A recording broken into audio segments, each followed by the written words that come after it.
আমরা চলে যাব আফনান ভাইয়ের কাছে। থ্যাংক ইউ রাসেল ভাই আমাকে ইনভাইট করার জন্য। You are most welcome. Radio ফুর্তির সকল শুভানুধ্যায়ী এবং আমাদের ভূত এফএমের সকল শ্রোতাকে ঈদ মোবারক, যদিও অনেকদিন হয়ে গেছে, তো দেরিতে হলো ঈদ মোবারক।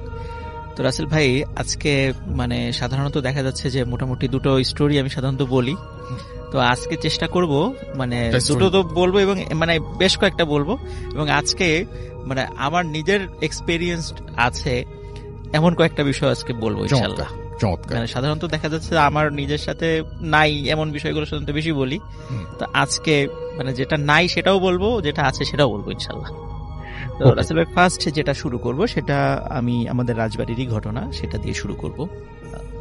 সরি, রাজবাড়ি ঘটনা না, এটা আমাদের এটা ঘটেছিল হচ্ছে কুষ্টিয়াতে। কুষ্টিয়ার ঘটনা দিয়ে শুরু করব, রাজবাড়িটা পরে বলছি। যে ঘটনাটি যিনি শেয়ার করেছেন ওনার নাম আবু বকর। উনি এর আগেও বেশ কয়েকটা ঘটনা পাঠিয়েছিলেন, আর রাজবাড়ির আমাদের যে ভৌতিক টিম আছে, বিশেষ করে সজীব, ও কষ্ট করে ঘটনাগুলো কালেক্ট করেছে আর কি। তো আবু বকর ভাইয়ের ওই ঘটনাটা আজকে প্রথম বলছি আর কি। তো এই ঘটনাটি যার সাথে ঘটেছিল সেটা আবু বকর ভাইয়েরই মানে দাদির সঙ্গে। 1965 মানে 1965 সালের দিকে ওনার দাদি, ওনার বয়স তখন ছিল 16 কি 17 বছর। তো তখন ওনার বিয়ে হয় নাই। উনি তখন রাত্রে ওনার মায়ের সঙ্গে ঘুমাতেন। ওনার বাবা মারা গিয়েছিলেন আগেই, ওনার মায়ের সঙ্গে ঘুমাতেন। তো ওনার বর্ণনা অনুযায়ী, মানে ওনার দাদির বর্ণনা অনুযায়ী, মানে গভীর রাত্রে উনি হঠাৎ স্বপ্ন দেখছিলেন যে উনি, আমরা অনেক সময় যে রাসেল ভাই বোবা ভূতের কথা বলি, যে আমরা ঠিক বুঝতে পারছি যে আমি শুয়ে আছি কিন্তু আমি হাত পা নাড়াতে পারছি না, এরকম একটা বিষয় ঘটে আর কি। তো উনি, ওনার বর্ণনা অনুযায়ী, উনি হঠাৎ করে উনি ফিল করছেন উনি শুয়ে আছেন, কিন্তু ওনার উপরে, বাসার উপরে যে ছাদ বা টিনের যে চালটা আছে দেখছেন যে সেটা নাই, সম্পূর্ণ শূন্য, মানে শূন্য, উপরে আকাশ দেখা যাচ্ছে, এবং সেখান দিয়ে দেখছেন শূন্যের উপর দিয়ে শাড়ি পরা, বড় বড় চুলওয়ালা, খুব কালো কুচকুচে বিভৎস চেহারার একটা মহিলা হেঁটে যাচ্ছে শূন্যের উপর দিয়ে। ওইটা দেখার পরে উনি স্বপ্নেই মানে বলছেন যে কি বিভৎস চেহারা এই মহিলাটার। এই কথাটা বলার পরে ওই মহিলা সেটা শুনে ফেলেছে, এবং সে ওই স্বপ্নে যেটা করে সেটা হলো ওই মহিলাটা, যে বিভৎস চেহারার মহিলাটা, সেটা আস্তে আস্তে নিচে নেমে এসে ওই আবু বকর ভাইয়ের ওই দাদির গলা চেপে ধরে। আচ্ছা। এবং ওনার দাদি ছটফট করতে থাকে। এখন রাসেল ভাই, এটা কিন্তু হচ্ছে কিন্তু টোটালটা স্বপ্নের মধ্যে। জি। তো ছটফট করছে, কিন্তু পাশে ওনার মা তো ঘুমিয়েছিলেন। ওনার মা ঘুম থেকে উঠে দেখে যে তার মেয়ে ছটফট করছে। জি। তখন উনি যেটা দেখেন সেটা হলো যে ওনার মেয়ে, মানে আবু বকর ভাইয়ের দাদি, যে উনি নিজেই নিজের 2 হাত দিয়ে নিজের গলাটা চেপে ধরেছে এবং নিজেই নিজের গলাটা চাপ দিয়ে মানে আত্মহত্যার চেষ্টা করছে। তখন উনি তাড়াতাড়ি চিৎকার চেঁচামেচি করতে থাকেন, মানে ওনার মা, আশেপাশ থেকে লোক চলে আসে, সবাই পানি ছিটা দেয় এবং অনেক চেষ্টা করে 2 হাত গলার থেকে ছাড়ায়। জিজ্ঞেস করে কি হয়েছে, তখন বলে যে আমি তো এরকম স্বপ্নে দেখেছি। তো সবাই বলে এটা তো কোনো ব্যাপার না, এটা তো বোবা ভূতের, মানে বোবা ভূত বা বোবা চিন ধরে, এরকম তো হর হামেশাই ঘটে, এটা তেমন কিছু না, এটা বলে সবাই মোটামুটি বিষয়টা খুব স্বাভাবিকভাবেই নেয় আর কি, কেউ এটা অস্বাভাবিকভাবে নেয়নি। জি। এরপর থেকে রাসেল ভাই ঘটনাটা সূত্রপাত হয়। সেটা হলো যে এর পরের দিন থেকেই মানে আবু বকর ভাইয়ের দাদির ক্ষুধাটা অস্বাভাবিক রকমের বেড়ে যায়। উনি স্বাভাবিকভাবে যে খাবারগুলো খেতেন এর থেকেও অনেক বেশি খাবার খাচ্ছিলেন। আচ্ছা। এখন সবাই চিন্তা করেছে যে হয়তো বা কোনো কারণে বেশি খাচ্ছে, কিন্তু এত পরিমাণ অস্বাভাবিক বেশি খাচ্ছিলেন। দেখা যাচ্ছে ওনার বাড়ি তো মানে জয়েন্ট ফ্যামিলি ছিল, 15-16 জনের খাবার রান্না করা হতো। দেখা যাচ্ছে 15-16 জনের খাবার উনি একাই খেয়ে ফেলছেন। এইটা কিন্তু যেহেতু গ্রামের মানুষদের মধ্যে তো কিছু ওনারা বিশেষ করে জিন টিন এই বিষয়গুলো একটু মানে বেশি বিশ্বাস করেন, তখন আশেপাশের লোকজন বলল যে এটা তো স্বাভাবিক মনে হচ্ছে না, আপনি মানে ওনার আবু বকর ভাইয়ের দাদির যে বাবা, তাকে বললো যে আপনি ওকে ভালো একটা হুজুর দেখান। জি। হুজুর দেখালো, সে বললো তেমন কিছু না, এমনি ঝাড়ফুঁক করে দিলাম ঠিক হয়ে যাবে। প্রথম কয়েকদিন ঝাড়ফুঁকে মোটামুটি স্বাভাবিক ছিল, এরপরে অবস্থা আরো শোচনীয় হয়। আগে তো রাসেল ভাই রান্না করা খাবার খেত, এরপরে যেটা হয় সেটা হচ্ছে যে ওনাদের মানে সাধারণত গেরস্থ বাড়িতে কিন্তু মানে হাঁস, মুরগি, কবুতর, গরু ছাগলের পাশাপাশি কিন্তু এগুলোও পালা হয়। তখন ওনার দাদি সবার সামনে যেটা করতেন সেটা হলো, দেখা যাচ্ছে মুরগি দৌড়ে যাচ্ছে, উনি খপ করে মুরগিটাকে ধরে ফেলতেন, ধরে সবার সামনেই ওই মুরগিটাকে কাঁচা খাওয়া শুরু করতেন। তখন এই দৃশ্য দেখে আসলে সবাই ভয় পেয়ে যান যে না, আসলেই ওনার সাথে মানে অন্য রকমের কিছু আছে, এটা সাধারণ কোনো বিষয় হচ্ছে না, এটা আস্তে আস্তে খারাপ দিকে যাচ্ছে। তখন বেশ পার্শ্ববর্তী উপজেলার একজন খুব নামকরা একজন হুজুরের শরণাপন্ন হন। তো উনি এসে বলেন যে ঠিক আছে, আমি একটা কাজ করছি, আমি এই বাড়িটাকে বন্ধ দিয়ে দিচ্ছি। সাধারণত আমরা ওই যে অনেক সময় দেখি যে বাড়ি বন্ধের বিভিন্ন রিচুয়ালগুলো করা হয়, বিভিন্ন প্রক্রিয়াগুলো করে বাড়ি বন্ধ করা হয়। তখন বলে যে এখানে তো ওই কিছু দুষ্টু জিনের উপদ্রব আছে, বাড়িটা বন্ধ করে দিলে এরা আসতে পারবে না। তখন বাড়ির বন্ধর যে প্রক্রিয়াটা ছিল রাসেল ভাই, এটা হয়তো বা অনেকেই জেনে থাকবেন, সেটা হচ্ছে যে বড় বড় 4টি পেরেক বাড়ির চারদিকে গাড়া হবে, পুঁতে ফেলা হবে এবং ওই সময় আজান দেয়া হবে। এটা হবে গভীর রাত্রে। তো ঠিকই রাসেল ভাই, গভীর রাত্রে যখন এই প্রক্রিয়াটা শুরু করা হলো, তখন সবাই ফিল করছিল যে কালবৈশাখী ঝড়ের মতো বাড়ির উপর দিয়ে কি যেন বয়ে যাচ্ছে। তো যাই হোক, মোটামুটি বাড়ি বন্ধের প্রক্রিয়াটা সম্পন্ন হয়। এরপরে 3 থেকে 4 মাস কোনো কিচ্ছু ছিল না, একদম স্বাভাবিক।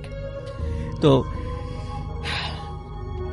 এরপরে সবাই চিন্তা করে যে এনাকে একটু দ্রুত বিয়ে দিয়ে দিতে হবে, হয়তো বা বিয়ে দিলে হয়তো এই বিষয়টা স্বাভাবিক হয়ে যাবে, এরকম চিন্তা করে পরিবার থেকে। এবং সত্যি তাই রাসেল ভাই, ওনার কয়েকটা গ্রাম পরেই ওনার বিয়ে হয়ে যায় এবং খুব দ্রুতই বিয়ে হয়ে যায় আর কি।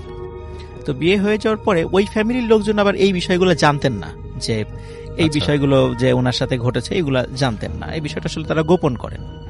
তো ওখানে যাওয়ার মোটামুটি রাসেল ভাই 3 থেকে 4 মাস ওই ফ্যামিলিতে আবার ভালো ছিল, উনি একদম স্বাভাবিক নর্মাল, কেউ কোনো কিছু বুঝতে পারেনি। এরপর থেকে ওই ফ্যামিলিতে কিছু ঘটনা ঘটা শুরু হয়। যেমন, তো আবু বকর ভাইয়ের দাদি যখন বিয়ে হয়ে যায়, তো ওনার দাদা যখন পাশে দেখা যাচ্ছে যে শুয়ে আছেন, হঠাৎ করে দাদা ফিল করছেন যে তার স্ত্রী পাশে নাই। আচ্ছা, কিন্তু ঘরের দরজা তো বন্ধ, তাহলে কোথায় গেল? তখন উনি সবাইকে ডেকে তোলেন যে কোথায় গেল, ঘরের দরজা বন্ধ, কোথাও খুঁজে পাওয়া যায় না। আচ্ছা, তখন সবাই হারিকেন নিয়ে, ওই সময় হ্যাচাক বাতিও ছিল, তখন এরকম হ্যাচাক বাতি নিয়ে সবাই খুঁজতে বের হলো। ওই ওনাদের বাড়ি থেকে প্রায় আধা কিলোমিটার দূরে ফেলুর বাঁশবাগান নামে একটা বাঁশবাগান আছে। খুব মানে দিনের বেলা ওই বাঁশবাগানের লোকজন যেতে ভয় পায়, রাতের বেলা তো প্রশ্নই আসে না। খুঁজতে খুঁজতে শেষ পর্যন্ত ওই ফেলুর বাঁশবাগানে গিয়ে ওই আবু বকর ভাই দাদিকে অচেতন অবস্থায় পাওয়া যায়। সেখান থেকে তাকে তুলে নিয়ে আসা হয়, কিন্তু উনি কিছুই বলতে পারেন না। উনি বলেন যে আমি তো ঘুমাচ্ছিলাম, তারপরে কি হয়েছে আমি কিছুই জানি না। এইভাবে রাসেল ভাই প্রায়শই উনি হঠাৎ করে রাতের বেলা ঘর থেকে উধাও হয়ে যেতেন। আচ্ছা, এবং ওনাকে বিভিন্ন জায়গায়, মানে এমন ওই গ্রামের এমন সমস্ত ভয়ঙ্কর জায়গা যেখানে দিনের বেলার লোকজন হাঁটাহাঁটি কম করে, দেখা যেত কখনো বাঁশবাগানে, কখনো বট গাছের নিচে, এরকম নদীর পাড়ে, এরকম জায়গাগুলোতে তাকে পাওয়া যেত। এর ভিতরে রাসেল ভাই কি হয়, মাঝখানে 2 দিন ওনার কোনো খবরই ছিল না। 2 দিন অনেক খোঁজাখুঁজি করেছে, কোথাও খবর মানে হয় না। হঠাৎ 2 দিন পরে রাতের বেলা বাড়িতে, মানে রাতের বেলা উঠানে ভয়ঙ্কর শব্দ, সবাই বের হয়ে যায়, দেখে ওনার দাদি পড়ে আছে অচেতন অবস্থায়। পরে সেখান থেকে তাকে নিয়ে আসা হবে। উনি এটা জানেন না 2 দিন উনি কোথায় ছিলেন। এখন রাসেল ভাই এই যে সমস্যাটা হচ্ছিল, এখন এটা তো সমাধান করা প্রয়োজন, যে এরকম তো চলতে দেয়া যায় না। তখন উনি ওনার হাজবেন্ড অনেক তান্ত্রিক দেখান, কবিরাজ দেখান, ভালো ভালো আলেমদের শরণাপন্ন হন, কিন্তু কিছুতেই হয়তো 2-1 দিন ভালো থাকে, তারপর আবার যা তাই, মানে একই রকমের সমস্যা হচ্ছিল। এবং তারপর ডাক্তারও দেখান, ডাক্তার ওনার বডি চেক আপ করে বলেন যে আপনার স্ত্রী বেশি দিন বাঁচবে না, খুব তাড়াতাড়ি মারা যাবে, বড় জোর 2 মাস। আচ্ছা, তো এটা করে ওই আবু বকর ভাইয়ের দাদা খুব মানে মুষড়ে পড়েন এই ব্যাপারটা শুনে। তখন উনি একজন ভালো ইমাম সাহেবের একজন খবর পান, তার কাছে যান। কিন্তু ওই ইমাম সাহেব বললেন যে আসলে এই রোগের ট্রিটমেন্ট আমি করতে পারবো না। তো উনি আরেকজন মাগুরা জেলার, মানে মাগুরা যে জেলা, এই বাস স্ট্যান্ড থেকে 5 কিলোমিটার পূর্বে একটি কবরস্থান আছে। তো ওই কবরস্থানের পাশে একটা মসজিদ আছে, ওই মসজিদের একজন ইমাম সাহেবের ঠিকানা দেন, যে ওইখানে যান, হয়তোবা উনি এই ট্রিটমেন্টটা করতে পারবেন। তো ওনারা সত্যি সেখানে যান। তো ইমাম সাহেবকে দেখে আসলে খুবই অবাক হন ওনারা। ইমাম সাহেবের বয়স মানে 20 বছরের কম, একদম ইয়াং, একটা তরুণ বয়সের একটা ইমাম সাহেব। এখন ওনারা বলছেন যে এত বড় বড় তান্ত্রিক কবিরাজ দিয়ে কোনো কাজ হলো না, এই বাচ্চা একটা ছেলে, এর দিয়ে কি কাজ হবে? ওনারা খুবই মানে হতাশ হয়ে যান। তারপরও বলেন যে এই সমস্যা, কিন্তু ওই বাচ্চা যে ইমাম সাহেব, উনি এটা রাজি হন না কাজটা করতে, বলে যে না, এই কাজটা আমি আসলে করতে পারবো না, আপনারা চলে যান, এটা আমি করব না। আচ্ছা, কেন অত ব্যাখ্যা ট্যাখ্যা দেন নাই। তখন ওনারা ফিরে যান, আর ওনারা অতটা গুরুত্ব দেন নাই যে আসলে করতে চাচ্ছে না, ঠিক আছে। কিন্তু যখন ফিরে যান আবার ওই আগের ইমাম সাহেবের কাছে, তখন বলেন যে আপনারা ওনার কাছে আবার যান, এইটার যদি ট্রিটমেন্ট কেউ করতে পারে তাহলে এই পারবে, এবং গিয়ে করতে না চাইলে আমার পরিচয় দেবেন। তখন তারা ওখানে যান এবং গিয়ে ওই ইমাম সাহেবের পরিচয় দেন। আসলে রাসেল ভাই যে ইমাম সাহেব ওই ইমাম সাহেবের কাছে পাঠিয়েছিলেন, তো ওই ইমাম সাহেবের ছাত্র হলো ওই যে বাচ্চা ইমাম সাহেব, মানে তরুণ ইমাম সাহেব, যে মানে আসলে উনি ওনার ওস্তাদ তার ছাত্র কাছে পাঠিয়েছে। তার মানে আসলে মানে তার মানে বুঝতে হবে যে ছাত্র আসলেই খুব মানে এই বিষয়ে খুব পারদর্শী। তখন উনি বলেন আচ্ছা ঠিক আছে, যেহেতু আমার ওস্তাদ পাঠিয়েছেন আমি কাজটা করব, তো একটা নির্দিষ্ট সময় দেন যে এই সময় আসতে হবে আপনাদেরকে। তো ওই নির্দিষ্ট সময় যান, একটা পূর্ণিমার রাত্রে সময় যান। তখন উনি কি করেন, ওই ইমাম সাহেব একটি সাদা কাগজে আরবিতে অনেক লেখা লেখেন, লিখে বলেন যে আপনি কবরস্থানের পাশে দাঁড়িয়ে থাকবেন একা একা, আপনি গভীর রাত্রে হঠাৎ করে একটি গাড়ি আসতে দেখবেন, কিন্তু গাড়িটা দেখে মনে হবে ঘোড়ার গাড়ি, আসলে এটা ঘোড়ার গাড়ি না। এই ঘোড়ার জায়গায় দেখবেন বড় আকৃতির দুটো কুকুর আছে, মানে এই গাড়িটা টেনে আনে দুটো বড় আকৃতির কুকুর। তো আপনি এই গাড়িটার সামনে আসার পরে আপনি ভয় পাবেন না, আপনি সালাম দেবেন, দেখবেন যে ওখানে পালকিতে, মানে গাড়ির পিছনে যে পালকির মতো একটা জায়গা আছে, মানে ওখানে কোনো একজন লোক বসা আছে, কিন্তু তাদের চেহারা দেখার আপনার দরকার নাই, আপনি ওখানে গিয়ে তাদেরকে সুন্দর করে একটা সালাম দিবেন।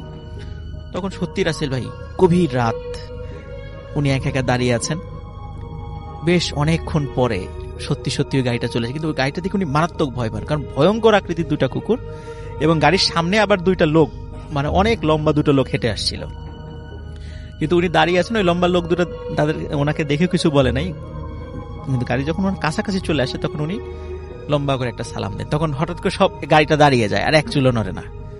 তখন ভিতর থেকে একটা কণ্ঠস্বর ভেসে আসে, মানে ওয়ালাইকুম আসসালাম বলে যে আপনি কি চান, ভিতর থেকে কণ্ঠস্বরটা আসে, এবং ওনার ভাষ্য অনুযায়ী যে একটা পুরুষের কণ্ঠস্বর, এবং কণ্ঠস্বরটা এত সুন্দর এবং এত মোলায়েম যে ইতোপূর্বে উনি কখনোই এত সুন্দর কণ্ঠ শোনেন নাই।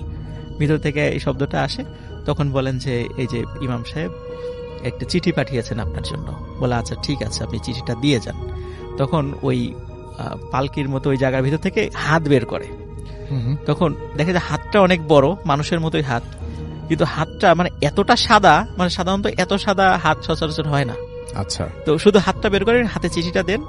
তখন উনি ওই অবস্থায় দাঁড়িয়ে থাকেন সবাই, তখন চিঠিটা পড়েন উনি ভিতর থেকে, ওনার বর্ণনা অনুযায়ী ভিতর থেকে পড়েছেন। তখন বলেন আচ্ছা ঠিক আছে, আপনি বাসায় চলে যান, আপনার সমস্যার সমাধান হয়ে যাবে বলে দেয়। তারপর ওনারা ওই গাড়িটা আবার চলে যায়। ওনারাও পরে ইমাম সাহেবকে বলেন কি ঘটনা ঘটেছিল, বলে আচ্ছা ঠিক আছে, তাহলে আপনার বাসায় চলে যান, সমস্যার সমাধান হয়ে যাবে, কিন্তু একটা ডেট দিয়ে দেন যে এই ডেটে, আজ থেকে 3 দিন বা 7 দিন পরে এই ডেটে আপনারা কেউ ঘর থেকে বের হবেন না। তো ওনারা বাসায় চলে যান, ঠিক ওই ডেটে কেউ ঘর থেকে বের হয় না। রাত যখন মানে 12টা ঠিক পর, মানে মধ্যরাত্রে হঠাৎ ভয়ঙ্কর সব শব্দ, চিৎকার চেঁচামেচি, আর্তনাদ, মনে হয় যে কাউকে মেরে ফেলা হচ্ছে এরকম শব্দ। তো ঘরের চালের উপরে ধূপধাপ শব্দ, এরকম হঠাৎ শব্দ হতে থাকে, কিন্তু ওনারা কেউ ঘর থেকে বের হচ্ছে না।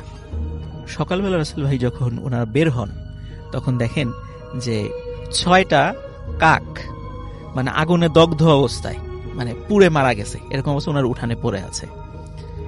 তো এরপর থেকে ওনার দাদি সম্পূর্ণরূপে সুস্থ হয়ে যান, এবং পরে খোঁজ নিয়ে জানতে পারেন যে ওই মানে গাড়ির বহরে যিনি যাচ্ছিলেন উনি হচ্ছেন জিনদের সর্দার ছিলেন।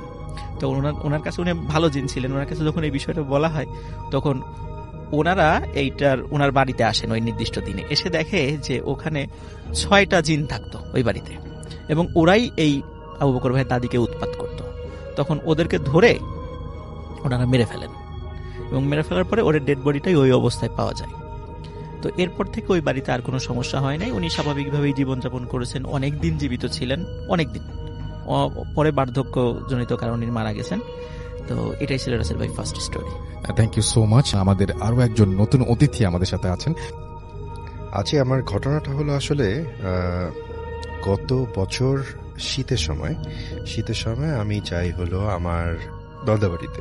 জি, দাদাবাড়িতে যখন বেড়াতে যাই, এটা ছিল খুলনা একটি জায়গা, বাগেরহাট সাইডে। তো রাত্রেবেলা শীতের সময় তো গ্রামে এমনি আপনার অনেক কুয়াশা থাকে, আর চিমচাম থাকে, চুপচাপ থাকে বেশি। তো আমরা উপরের তলায় দোতলা একটা বিল্ডিং, দোতলায় আমরা ঘুমাচ্ছি। তো আমি, আমার ওয়াইফ এবং আমার বেবি। তো রাত্রে আনুমানিক 2:30-3টার দিকে ও আমার ওয়াইফ উঠেন ঘুম থেকে যে একটু ওয়াশরুম যাবে। ওয়াশরুমটা ছিল নিচতলায়, উপরে কোনো ওয়াশরুম নেই। তো সে যখন যাওয়ার জন্য এমনি সাধারণত সে একটু ভয় বেশি পেত, তা আমাকে সে ডাক দেয় যাওয়ার আগে। তো ওই দিন কি মনে করে ভালো, ঠিক আছে সমস্যা নেই, ডাকার দরকার নেই, আমি নিজেই চলে যাচ্ছি। তো সে যখন যায়, দরজাটা খোলার পরে সে একটা শব্দ শোনার পরে ভয় পেয়ে আর বের হয় না, দৌড় দিয়ে সে আমাকে ডাকে যে দেখো তো একটা আওয়াজ পেলাম, কি এটা, মানে কেউ আছে নাকি, তুমি দেখো, আমি বেরোবো না। তা আমি উঠলাম, দরজাটা খুললাম। তো দরজা খুলে দেখলাম একটা পা, এবং সাধারণত আমরা মানুষের পা দেখলে জুতো পরা থাকলেও কিছুটা তো চামড়া দেখা যাবে, কিন্তু এ বিষয়ে এখানে এরকম কিছু নাই। এবং আমি দেখলাম যে মানুষটার পা যতটুকু দেখা গেল, হাঁটুর থেকে নিচ অংশটা আমি শুধু দেখলাম, এবং পুরোটা সাদা, একদম দবদবা সাদা, এবং কোনো মানে একটু ডিফারেন্ট, মানে এরকম তো দৃশ্য কোনোদিন দেখিনি আমি। তো আমার মনে হলো না, এটা হয়তো পাঞ্জাবির পায়জামা পরা কোনো লোক হতে পারে, সাদা মোজা পরাও হতে পারে। সন্দেহ মনে করে আমি রুম থেকে বের হলাম। পাশে আর একটা রুম আছে, ওই রুমে পাটা চলে গেল, আমিও পিছন দিয়ে ঢুকলাম। পিছন ঢোকার পরে দেখি রুমের দুপাশে দুটো সিঙ্গেল খাট আছে। এক সাইডে খাটে একজন শুয়ে আছে এবং পা থেকে মাথা পর্যন্ত চাদর দিয়ে ঢাকা। আমার তখন মনে হলো ঠিক আছে, আমার ছোট চাচা আমরা ঘুমানোর আগে দেখেছিলাম সে ওখানে ছিল ওই ঘরে, ফোন নিয়ে ফেসবুকিং বা কিছু একটা করছিল। তা আমার মনে গেছে চাচা হয়তো এখানেই নিচে যাওয়ার কথা, কিন্তু সে যায়নি, ওইখানেই ঘুমিয়ে পড়েছে।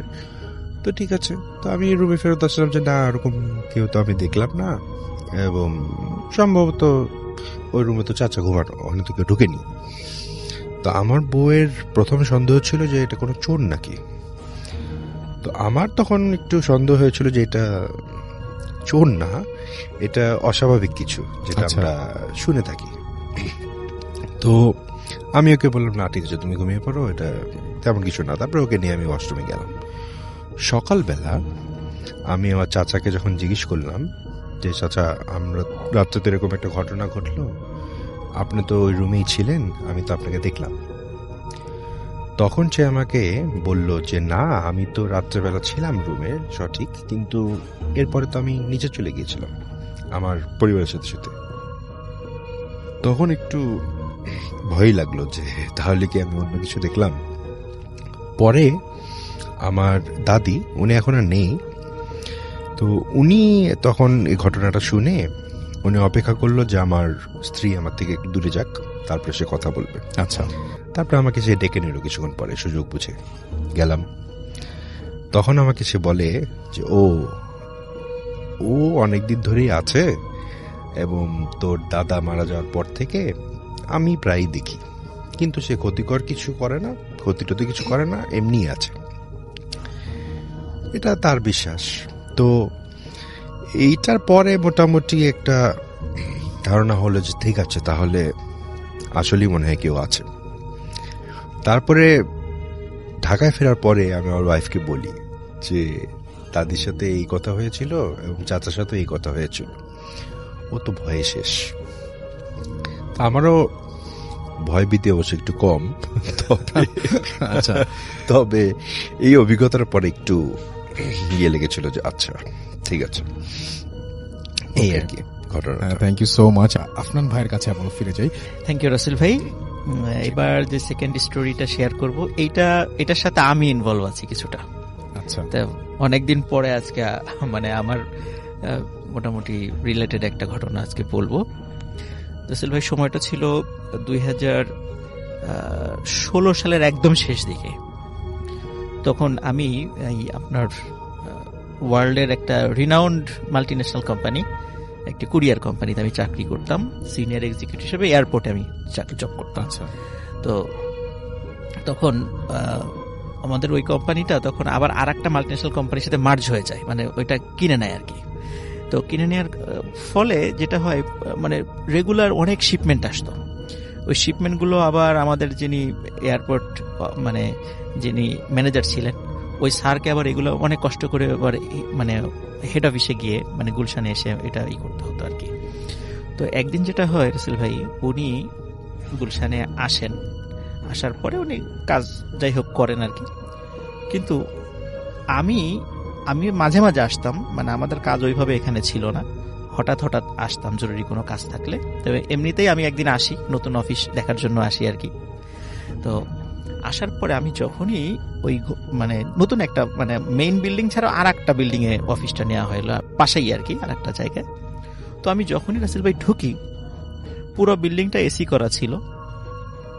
আমি যখনই ঢুকি সিঁড়ির কাছ থেকে হঠাৎ করে আমার মনে হলো একটা গরম বাতাস আমাকে মানে সজোরে ধাক্কা দিল।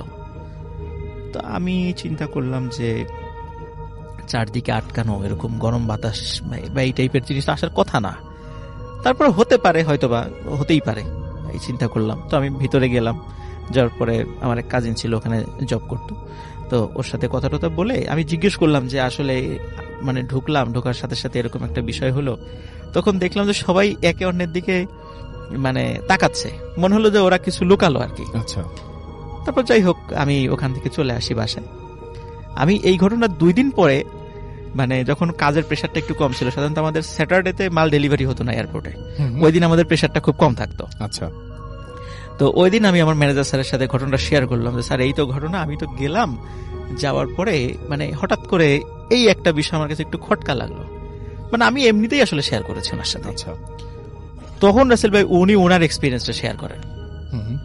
তো উনি বললেন যে মানে 2 days ago, মানে 2 দিন আগে উনি ওই বেশ কিছু ডকুমেন্টস নিয়ে হেড অফিসে যান।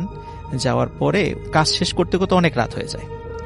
তখন নতুন যে অফিসটা ছিল সেটা উপরতলায়, মানে দোতলা বিশিষ্ট একটা, মানে বাড়িটাই ছিল 2 তলা বিশিষ্ট বাড়ি। তো ওই উপরতলায় মানে গেস্ট রুম ছিল, যদি কোনো কারণে কোনো ডেলিগেটস আসে তাদেরকে থাকার ব্যবস্থাও সেখানে ছিল। তখন বলা হলো যে আপনি আজকে রাতে কষ্ট করে বাসায় যাওয়ার দরকার না, আপনি এখানেই থাকেন। তখন উনি সারাদিন অত্যন্ত মানে পরিশ্রম করেছেন। তো উনি সেখানে দ্রুত কাপড় চোপড় ছেড়ে দ্রুত মানে উনি শুয়ে পড়েন। শুয়ে পড়ার সাথে সাথে মানে উনি তখনও ঘুম আসে নাই, হঠাৎ করে উনি দেখেন যে একটি মানে মহিলা ওনার রুমের মধ্যে হাঁটাহাঁটি করছে। আচ্ছা। এবং শুধু মহিলা না, আবার দেখে একটা বাচ্চা বাইরের যে করিডোর আছে, দরজাটা খোলা ছিল, বাইরের করিডোর দিয়ে দৌড়াদৌড়ি করছে। আচ্ছা। তখন উনি জানতেন যে এখানে রাত্রে কেউ থাকে না, কিন্তু নিচে হয়তো বা ওই যে আমাদের যে নাইট গার্ড এরা থাকতে পারে। তখন চিন্তা করে যে এখানে মহিলা আসলো কোথা থেকে বা বাচ্চা আসলো কোথা থেকে, এটা তো আসলে ইম্পসিবল। তখন উনি যখন লাইট জ্বালালেন দেখেন কিছুই নেই। উনি আবার নিচে গেলেন, নিচে যাওয়ার পরে যেখানে নাইট গার্ড ছিল অফিসের, তো বললো যে এখানে কি কোনো মহিলা বা বাচ্চা আপনারা দেখেছেন বা এখানে কেউ থাকে? তখন আর কি ওরা বলেন যে না, তো এখানে কেউ থাকে না, এরকম তো কেউ থাকে না, আপনি হয়তো ভুল দেখেছেন, আপনি করেন, আপনি গিয়ে শুয়ে পড়েন বাসায়, মানে উপরে গিয়ে শুয়ে পড়েন। উনি শুয়ে পড়েন রাসেল ভাই। এরপরে মানে ঘটনাটা আরো মারাত্মক। জি। উনি দেখছিলেন এরপরে ওনার রুমের মধ্যে একটি মহিলা এবং একটি বাচ্চা দুজনই গলায় ফাঁস লাগিয়ে ঝুলছে। এই দৃশ্য দেখার পরে আসলে রাসেল ভাই উনি যেই ড্রেসেই ছিলেন মানে দৌড়ে নিচে নেমে আসেন এবং দারোয়ানকে বলেন তো আসলে বলেন তো ঘটনাটা কি। তখন ওরা বলে যে স্যার আপনি কি কিছু দেখেছেন? বলে যে হ্যাঁ আমি দেখেছি। তখন বলে যে স্যার মানে এখানে একটু সমস্যা আছে। তখন উনি সাথে সাথে অফিসের এমডি সাহেব স্যারকে ফোন করার বলে উনি বলেন যে স্যার আমি এখানে আর 1 সেকেন্ডও থাকবো না, আপনি যেভাবে হোক রাত্রে আমাকে পাঠিয়ে দেওয়ার ব্যবস্থা করেন। তখন এমডি স্যার ওই রাত 3টা সাড়ে 3টার দিকে গাড়ি পাঠিয়ে, ওনার বাসা ছিল উত্তরা তখন ম্যানেজার স্যারের, তখন তাকে ওখানে পাঠিয়ে দেন রাসেল ভাই। তো ওই বাসাটা রাসেল ভাই মানে যারা নাইট গার্ড ওদের বর্ণনা অনুযায়ী যে রাতের বেলা ওই রুমে আলো জ্বলতে দেখতো, কখনো আলো জ্বলে নিভে যায়, কখনো বাচ্চাদের মানে হাসির শব্দ, এরকম শব্দ শুনতো, নাইট গার্ডরাও শুনতো। এটা আমাদের অফিস থেকে মানে বলা ছিল যে রাতের বেলা ওখানে যেন কেউ না থাকে আর কি। দিনের বেলা রাত 9টার পরে ওই অফিসে আর কেউ থাকতো না। সাধারণত মাল্টিন্যাশনাল কোম্পানি যেগুলো আছে আর কি, বা আমাদের যে কোম্পানিটা ছিল কুরিয়ার কোম্পানি, 24 আওয়ার্স মানে কল সেন্টার সার্ভিসটা ছিল, কিন্তু ওই অফিসে কিন্তু আসলে কল সেন্টারটা স্থাপন করা হয়নি, এটা অন্য জায়গা করেছে। যদিও এখন ওই অফিসটা এখন আর নাই, ওটা ছেড়ে দিয়ে এখন হেড অফিসে ওটাকে শিফট করা হচ্ছে এই সমস্ত কারণগুলোতে। তো পরবর্তীতে আসলে আমি জিনিসটা অ্যানালাইসিস করেছিলাম যে আসলে কি কারণে। তো ওইটা ছিল একজন ক্রিশ্চিয়ান ভদ্রলোকের বাড়ি। তো ওনার একটা বাচ্চা ছিল এবং ওয়াইফ ছিল, হয়তোবা পারিবারিক কলহের কারণে ওনার ওয়াইফ নিজেও সুইসাইড করে, এবং সুইসাইড করার আগে ওনার বাচ্চাকেও মানে কি বলবো আর কি, মা তার সন্তানকে আগে ফাঁসিতে ঝুলিয়েছে, তারপর উনি নিজেও ফাঁসিতে ঝুলিয়ে মানে সুইসাইড করে। এবং এরপরে ওই ক্রিশ্চিয়ান ভদ্রলোক উনি আমেরিকাতে চলে যান। উনি এখন পর্যন্ত ফেরত আসেন না আমেরিকা থেকে, আর ওই বারটা বিভিন্ন অফিসের কাছে ভাড়া দিয়ে দেন। কিন্তু এই বিভিন্ন অফিস কেউই মোটামুটি 6 মাস কন্টিনিউ করতে পারেনি। এবং আমাদের যে কোম্পানিটা ছিল ওই সময় যখন আমি জব করতাম ওখানে, ওরাই মনে হয় সর্বোচ্চ 1 বছরের মতো কন্টিনিউ করেছিল। এরপরে আর ওনারা ওখানে অফিসটা কন্টিনিউ করতে পারে নাই সঙ্গত কারণে। আমি মানে বাড়িটারই বলছি না, যারা অলচন্দ্র গুলশান 2-এ থাকেন তারা হয়তো বা এই বাড়িটা সম্পর্কে আপনার অবগত আছেন। তো এটাই ছিল রাসেল ভাই, যেহেতু আমি মোটামুটি ফার্স্ট আমি এটা এক্সপিরিয়েন্স মানে করেছিলাম যে এখানে হয়তো বা কিছু থাকতে পারে, এবং সত্যি রাসেল ভাই আমি অ্যানালাইসিস করে দেখলাম আসলে এখানে এই সমস্যাটা আছে, যেটা আমাদের ম্যানেজার স্যারের সাথে ঘটেছিল এবং অনেকের সাথেই ঘটেছিল। তো আমি মোটামুটি ম্যানেজার স্যারের কাছ থেকে এই জিনিসটা শোনার পরে মানে আমি এতদিন তো আসলে বলি নাই, তা আজকে সুযোগ হলো, আজকে ঘটনাটা শেয়ার করলাম। Thank you so much. Audio ক্লিপে যাব এবং তারপরে আবারও ফিরে আসবো। আমি ভূত এফএম এর একজন অন্ধ ফ্যান। অনেকদিন থেকে চাচ্ছিলাম যে একটি ঘটনা পাঠাবো, তবে সময় হয়ে উঠছিল না, তো আজ পাঠিয়ে দিলাম। যদি ভালো লাগে তা অবশ্যই প্লে করবেন। এই ঘটনাটা ঘটেছে আমার এক ফ্রেন্ডের বড় ভাইয়ের সাথে। তিনি হচ্ছেন একজন সার্চ অ্যান্ড রেস্কিউ অফিসার। তো একদিন তার সাথে দেখা হওয়ার পর তিনি অনেকগুলো ঘটনা আমার সাথে শেয়ার করেছিলেন। বেশিরভাগ ঘটনাই অদ্ভুত, কিছুটা ভৌতিক। বেশিরভাগ ঘটনা শোনার পর মনে অনেক কোয়েশ্চেন জাগে। যদি আপনাদের কাছে ভালো লাগে তো আমি তার থেকে শোনা আরো ঘটনা আমি পাঠাবো, তবে আজ ছোট্ট একটি ঘটনা শেয়ার করছি। তো ঘটনায় চলে যাই। যা বলছিলাম তার নাম হচ্ছে জিম হল।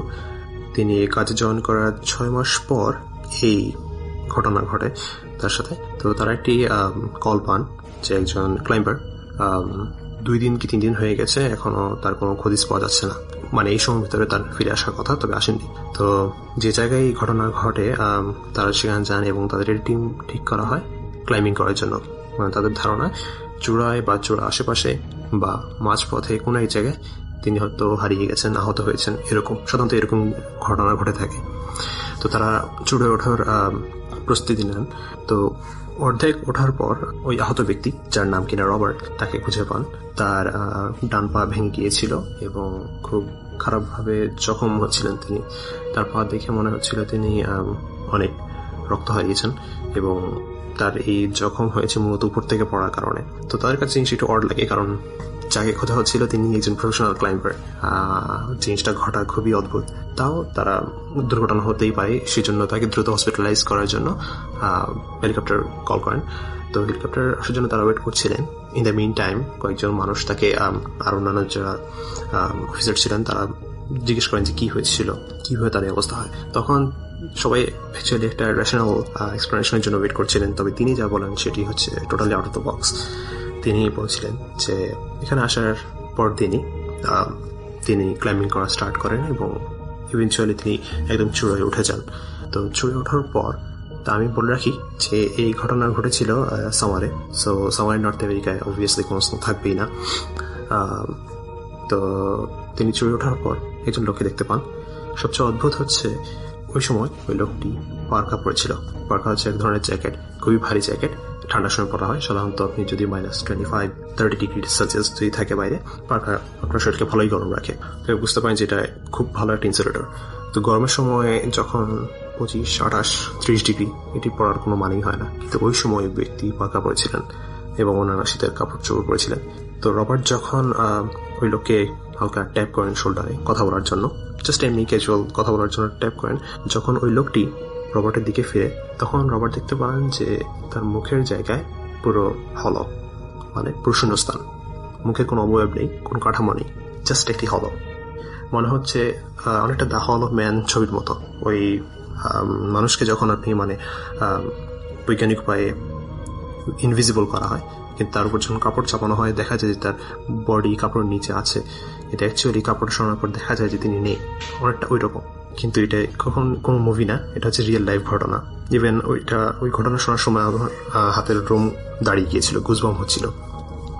যাই হোক, তো রবার্ট ওনাকে এটা দেখে মানে পুরো শকড হয়ে যান, এবং এটা দেখে এতই বেশি ভয় পান যে উনি তখন নামা শুরু করেন খুব কুইকলি, মানে কোনো প্রিকশন না নিয়ে, কোনো সময় না নিয়ে যত দ্রুত পারেন নামতে শুরু করেন। এবং প্রায় অর্ধেকের কাছাকাছি আসার সময় তার পা হড়কে যায় এবং তিনি খুব খারাপভাবে পড়ে যান একটি মডারেট উচ্চতা থেকে, যার কারণে তার পা ভেঙে যায় এবং সারফেসটা খুবই হার্ড হওয়ার কারণে তিনি তার পাও ভেঙে যায় এবং তার চামড়া ছিঁড়ে যায় এবং খুব খারাপভাবে জখম হন এবং তিনি অনেক রক্ত হারান। তো যখন তার এই অবস্থা হয় তখন তিনি বুঝতে পারেন যে তিনি আর নামতে পারবেন না। তো তিনি একটি গর্তের মতো জায়গা আবিষ্কার করেন পাহাড়ের গায়ে এবং সেখানেই লুকিয়ে থাকেন। সবচেয়ে মজার কথা হচ্ছে যে তিনি যখন আঘাতপ্রাপ্ত হন তখন ছিল বিকাল, এবং তার প্রায় 1.5 দিন পরে যদি আমি বলি তাকে খুঁজে পাওয়া হয়, তার মানে 2 রাত। এই 2 রাতই তিনি কাউকে পাহাড় থেকে ওঠার এবং নামার আওয়াজ শুনতে পান এবং গোপন বিদায়ী চিৎকারের আওয়াজও শুনতে পান ভোরের দিকে।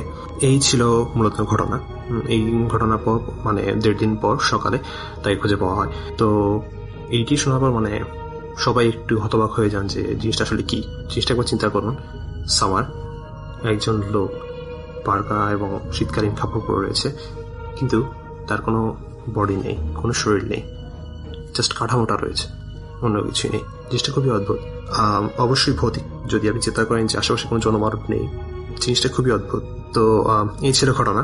তো এই ঘটনা শোনার পর আমি ওই ভাইকে জিজ্ঞেস করেছিলাম যে আপনার কি মতামত, এটা কি সত্য হতে পারে কি না, মানে উনি কি কোনো ট্রমার কারণে উল্টাপাল্টা দেখছিলেন এরকম কিছু।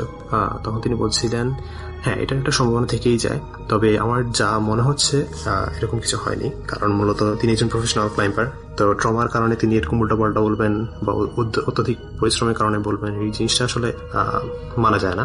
এবং ওই সময় খুব খুব মানে এক্সট্রিম কোনো ওয়েদার ছিল না, যে কারণে তিনি এই জিনিসটা বলতে পারেন, মানে হাই টেম্পারেচার বা হাই কোল্ড এরকম কিছুই ছিল না। তো এটা কেন বলবেন তিনি? দ্বিতীয় কারণ হচ্ছে যে আমার জবের কারণে আমি অনেক উদ্ভট ঘটনা শুনেছি এবং এটাও তার মধ্যে একটা। তো সেই জন্য আমি কখনোই এগুলো অবিশ্বাস করি না, কারণ এগুলো ঘটে। আরও অন্যান্য অনেক অদ্ভুত ঘটনা আমার সাথে ঘটেছে যা আমি দেখেছি। সাধারণত আমরা এগুলো কারোর সাথে শেয়ার করি না, কারণ অনেক সময় মানুষজন বিশ্বাস করবে না। তো রাসেল ভাই, এই ছিল আমার ঘটনা। যদি ভালো লাগে অবশ্যই শেয়ার করবেন। আমরা চলে যাব আমাদের নেক্সট যে আমাদের গেস্ট রয়েছেন তার কাছে। আমার নাম তানভীর, জি, আমি মিরপুর ডিএক্সএস থেকে এসেছি। জি, thank you for having me. আমার হৃদয়টা অনেক দুর্বল। আচ্ছা, আমি খুব ভীতু কিসিমের একটা মানুষ। আচ্ছা, তো ব্যক্তিগতভাবে কোনো সময় আমি এরকম ভৌতিক ব্যাপারে এক্সপেরিয়েন্সড হয়নি আমার, বাট হোপফুলি যেদিন হবে হয়তো বা আমি আর থাকবো না বলার জন্য। সো আমি যেটা বলতে চাচ্ছি সেটা হচ্ছে একটা শোনা কথা, মানে আমি আরেকজনের কাছ থেকে শুনেছি, নিজে এক্সপেরিয়েন্স করিনি।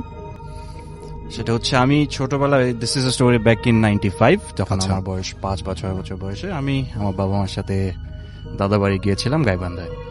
জি, তখন আমাদের দাদাবাড়িটা একতলার বাড়ি ছিল, মানে ইটস এ সিঙ্গেল ফ্লোর, আর বাউন্ডারিটা যেটা ছিল সেটা পুরোটা তার কাটাতে ঘেরা ছিল।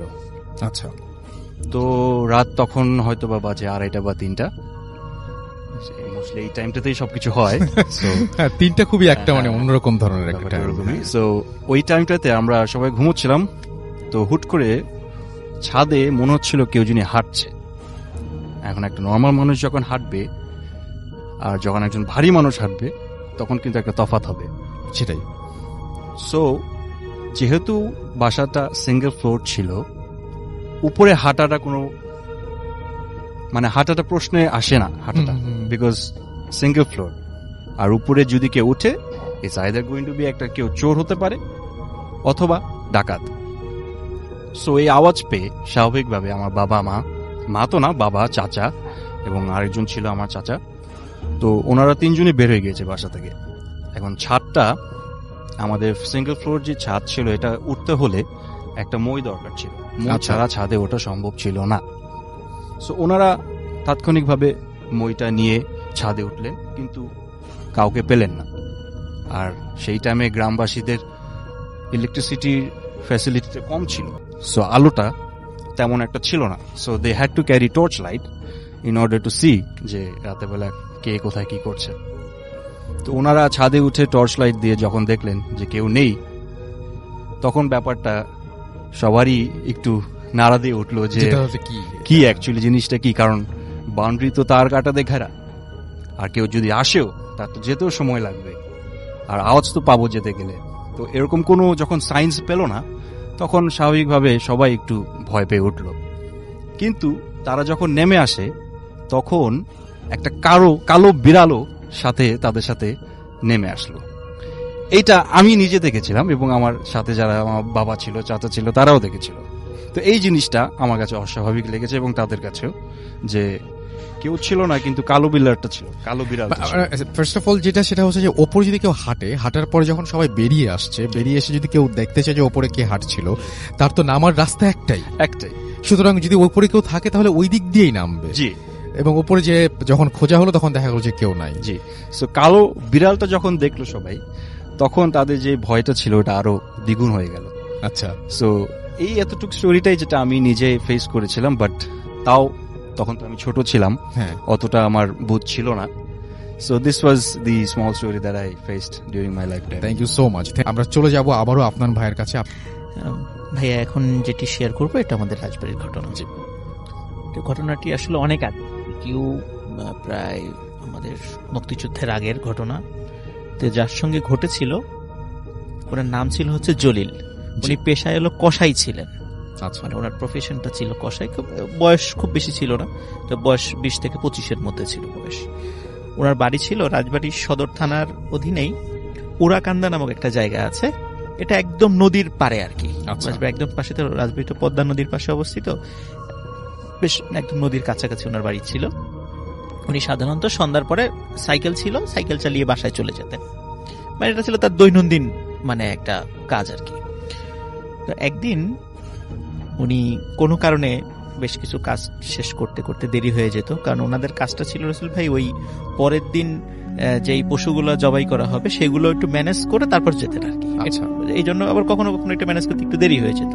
তো ওই দিন কোনো কারণে একটু দেরি হয়ে যায়, উনি সাইকেল চালায় বাসার দিকে যাচ্ছিলেন। তো বাসার দিকে যাওয়ার সময় তো আমাদের ওই ওরাকান্দার যে রাস্তাটা আছে, যারা রাজবাড়ী জেলায় আছেন তারা জানেন, সেখানে দাঁতশি নামক একটা জায়গা পড়ে। দাঁতশি পার হয়ে ওরাকান্দা, এর মধ্যবর্তী জায়গাটা বেশ ফাঁকা, দুপাশে একদম ফাঁকা থাকে, এখনো ফাঁকা, এখনো বেশ শুনশান জায়গা এটা। তো উনি যখন যাচ্ছিলেন তখন চাঁদের আলো, তো হঠাৎ করে দেখলেন রাস্তার পাশে একটি বিড়াল, এবং ওই বড় বিড়ালের সাথে ছোট ছোট বাচ্চা বিড়াল, ওটা হলো মা বিড়াল, সাথে 4-5টা তার বাচ্চা আর কি। তো রাস্তার পাশে খেলা করছে আর কি। জি। আসলে উনি যেহেতু অনেক সময় দেখা যাচ্ছে যে আমরা ভাইয়া যখন রাস্তাতে যাই কোনো কারণ ছাড়াই, দেখা যায় একটা কুকুর যাচ্ছে, কুকুরকে আমরা একটা ঢেল মারি, অথবা আমরা কোনো বিড়ালকে আঘাত করি। এটা কিন্তু আমাদের অনেকেরই এই বদভ্যাসটা আছে। উনি যখন সাইকেল চালিয়ে যাচ্ছিলেন, তো ওনার মধ্যে হঠাৎ করে একটা দুষ্টু চিন্তা মাথায় চেপে বসে। উনি করলেন কি, সাইকেলটা হঠাৎ করে ওই যখন দেখলেন কাছাকাছি চলে আসছে, বিড়াল রাস্তা থেকে সরে না, তখন উনি ওই দুষ্টু চিন্তাটা মাথায় আসে, উনি করে কি সাইকেলটা বিড়ালের গায়ের উপর দিয়ে চালাই দেন। আচ্ছা। উনি মনে করছে এটা একটা ফান হিসাবে নিয়েছেন আর কি।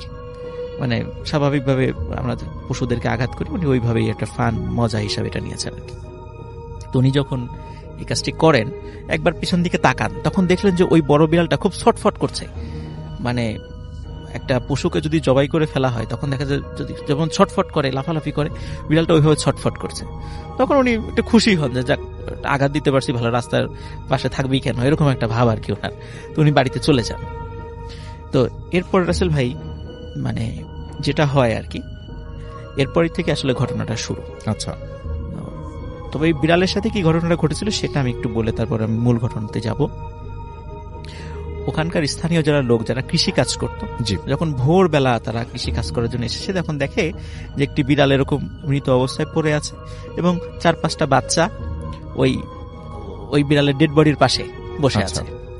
এখন যে লোকই মানে ওই বিড়ালটা রাস্তা থেকে সরাতে যায়, ওই বাচ্চাগুলো সরাতে দেয় না, মানে কিছুতে ওখান থেকে সরাতে দেবে না। আচ্ছা, তখন মানে ওরা বাচ্চাগুলো হয়তো বুঝতে পারছে এই ডেড বডিটা নিয়ে হয়তো বা ওরা কোথাও ফেলে দেবে, কিন্তু কোনো একজন ব্যক্তি, একজন ফজরের নামাজ পড়ে যখন আসছিলেন তখন দেখলেন এই অবস্থা, তখন বললেন যে এই বিড়ালটাকে এইভাবে ফেলে দেওয়া ঠিক হবে না, তো এটাকে আমরা দাফন করে দিই, মানে আচ্ছা। এমনি মাটিতে দাফন করে দিই। তখন উনি নামাজ পড়ে আসছিলেন, তখন অদ্ভুত ব্যাপার, উনি যখন ওই বিড়ালটার গায়ে হাত দিয়েছেন তখন ওই বাচ্চা বিড়ালগুলো কিচ্ছু বলে নাই, এবং যখন ওই বিড়ালটাকে নিয়ে যাচ্ছিল বাচ্চা বিড়ালগুলো পিছনে পিছনে যাচ্ছিল। যখন গর্ত করে, মানে ওই সময় স্থানীয় যারা ওই সময় উপস্থিত ছিলেন তাদের বর্ণনা অনুযায়ী যখন গর্ত করে বিড়ালটাকে মাটিতে পুঁতে দেওয়া হলো, তখন ওই বাচ্চা বিড়ালগুলো ওই মা বিড়ালের কবরের উপরে, মানে বিড়ালের যে কান্নাটা আর কি, সে মানে এটা খুব হৃদয় বিদারক একটা দৃশ্য ছিল। তো যাই হোক রাসেল ভাই, এরপরে কিন্তু ওই বাচ্চা বিড়াল মানে কয়েকদিন দেখা গিয়েছিল যে ওই মা বিড়ালের ওই কবরের কাছে এসে কান্নাকাটি করতে বা ওখানে, এরপর থেকে আর কখনো ওই বাচ্চা বিড়ালগুলোকে আর দেখা যায় নাই। আচ্ছা, এরপরে রাসেল ভাই যেটা হয় সেটা হচ্ছে যে ওই যে যেই জলিল যার কথা বললাম, যিনি ওই সাইকেলটা চালিয়ে দিয়েছেন, তার উপরে ওনার স্ত্রী আবার সন্তান সম্ভব ছিলেন। আচ্ছা, যখন ওনার স্ত্রী ওই সময় 8 মাসের হয়তো প্রেগনেন্সির ওই সময়টা ছিলেন, যখন 2 মাস পরে সন্তান ভূমিষ্ঠ হয়, তখন যে অদ্ভুত ব্যাপার যেটা খেয়াল করা যায় সেটা হলো ওই বাচ্চা মনে হয়েছিল যে ওই মায়ের পেটেই মানে তার মেরুদণ্ডটা মুচড়ে ভেঙে দিয়েছে। আচ্ছা, এবং মৃত অবস্থায় সন্তান প্রসব হয়। তো এটা বলে যে এইভাবে তো হওয়ার কথা না, সবাই বলে যে এতদিনের যারা ওখানে ধাত্রী যারা ছিলেন বলে যে আমরা তো কখনো এরকম দেখি নাই, তারপরে হতেই পারে, কোনো কারণে হতেই পারে, হয়তোবা উনি আঘাত পেয়েছিলেন বা পড়ে গিয়েছিলেন, বলে যে এই কারণে হয়তোবা হতে পারে। আচ্ছা, তো এখানে এই বিষয়টা সবাই মোটামুটি শুরুর দিকে স্বাভাবিকভাবে নিয়েছিলেন। আর আসলে উনি ওই যে বিড়ালের গায়ের উপর দিয়ে চালিয়ে দিয়েছিলেন এটা কিন্তু কাউকে বলেন নাই, কারণ এটা উনি এতটাই স্বাভাবিকভাবে নিয়েছেন যে এটা কাউকে বলার উনি প্রয়োজন মনে করেন নাই। আচ্ছা, এরপর থেকে রাসেল ভাই ওনার বাসায় কিছু অদ্ভুত ঘটনা ঘটতে থাকে। সেটা হলো মানে দিনের বেলা হোক বা রাতের বেলা হোক কিছু বিড়ালের উপদ্রব শুরু হয় ওনার বাড়িতে। আচ্ছা, তো বিড়ালগুলো কিছু খায়ও না, কাউকে ক্ষতিও করে না, শুধু বাসার আশেপাশে যে ঘোরাঘুরি করে। আচ্ছা, এবং ওদের খাবার দিলেও কিছু খায় না এবং কাউকে মানে অ্যাটাকও করে না।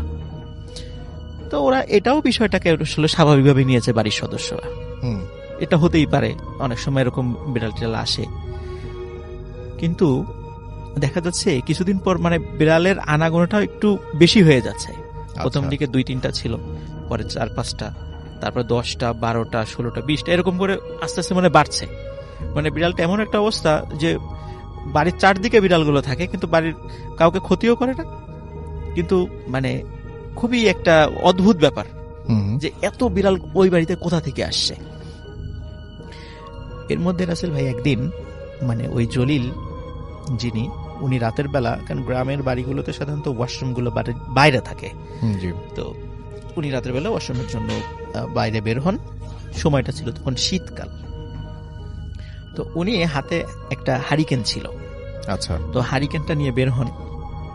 বের হওয়ার পর তো উনি মানে খেয়াল করছিলেন হারিকেনের আলোটার যে রেঞ্জ, যতটুকু আলো, ওই আলোটার ওই পাশে অসংখ্য বিড়ালের মতো মানে চোখ জ্বলছে, মানে দুটো চোখ, আমরা দেখি রাতের বেলা কুকুর বা বিড়ালের চোখ জ্বলে, মানে অসংখ্য এরকম চোখ চতুর্দিকে। আচ্ছা, কিন্তু আলোটার কাছে আসতে পারছে না, মানে আলোর মধ্যে আসছে না, আলোটার ওই পাশে আছে। তখন উনি চিন্তা করছেন হয়তো ভাই বিড়ালগুলো হবে, কিন্তু উনি ভয় পান ওই সময় একটু। আচ্ছা, যে এতগুলো কেন, এটা কি অন্য কিছু? তখন উনি যেটা করেন সেটা হলো যে ওয়াশরুমে যাওয়াটা একটু দেরি করে উনি হারিকেনটা নিয়েই ওই বিড়ালগুলোকে তাড়া করা শুরু করেন। আচ্ছা, তখন তাড়া করার পরে দেখে সবগুলো চলে গেছে। তখন উনি যখন আবার ওয়াশরুমে যাবেন তখন দেখেন যে আগের থেকেও দ্বিগুণ পরিমাণ বিড়াল চতুর্দিকে। আচ্ছা, তখন উনি চিন্তা করেন মনে হয় যে দিনের বেলা মানে এগুলা গিয়ে আরগুলোকে ডেকে নিয়ে আসছে, উনি এটা মনে করেন। উনি আবার সেগুলোকেও তাড়িয়ে দেন। তখন মনে হলো যেগুলো তাড়িয়েছে তার থেকেও আরো দ্বিগুণ পরিমাণ বিড়াল চলে আসছে এখানে, এবং ওই আলোর ভিতরে তার আসতে পারছে না। আচ্ছা, তখন উনি চিন্তা করেন এটা মোটেও স্বাভাবিক বিষয় নয়।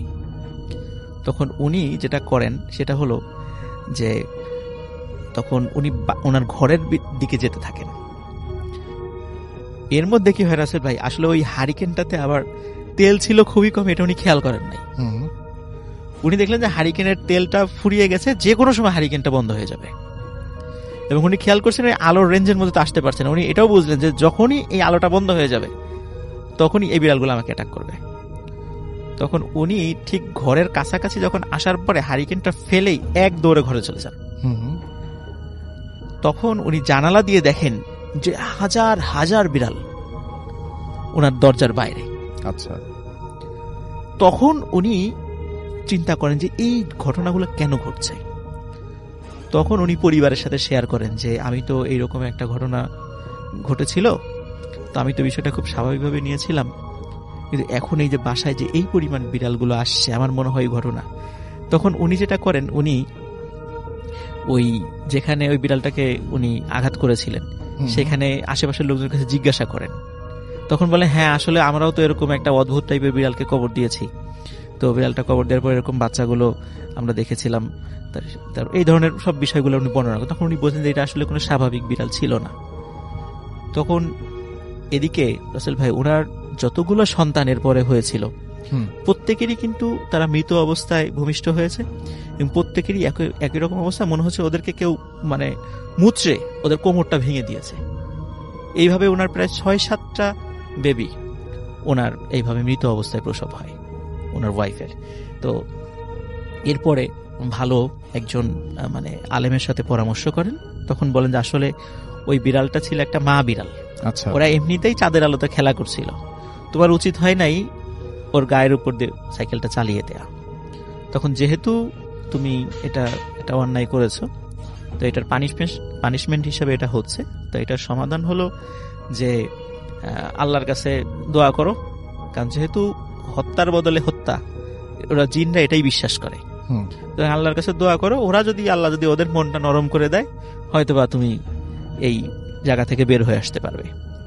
তারপর রাসেল ভাই একজন ভালো আলেমের সাথে পরামর্শ করার পরে উনি আবার মানে নাম বলছি না, উনি বর্তমানে ঢাকার বর্তমানে না মানে অনেক আগে ঢাকার একটা স্বনামধন্য মাদ্রাসায় মুহাদ্দিস হিসেবে কর্মরত ছিলেন, উনি এখন আর জীবিত নাই। তো উনি ওই জিনদেরকে ডেকেছিলেন।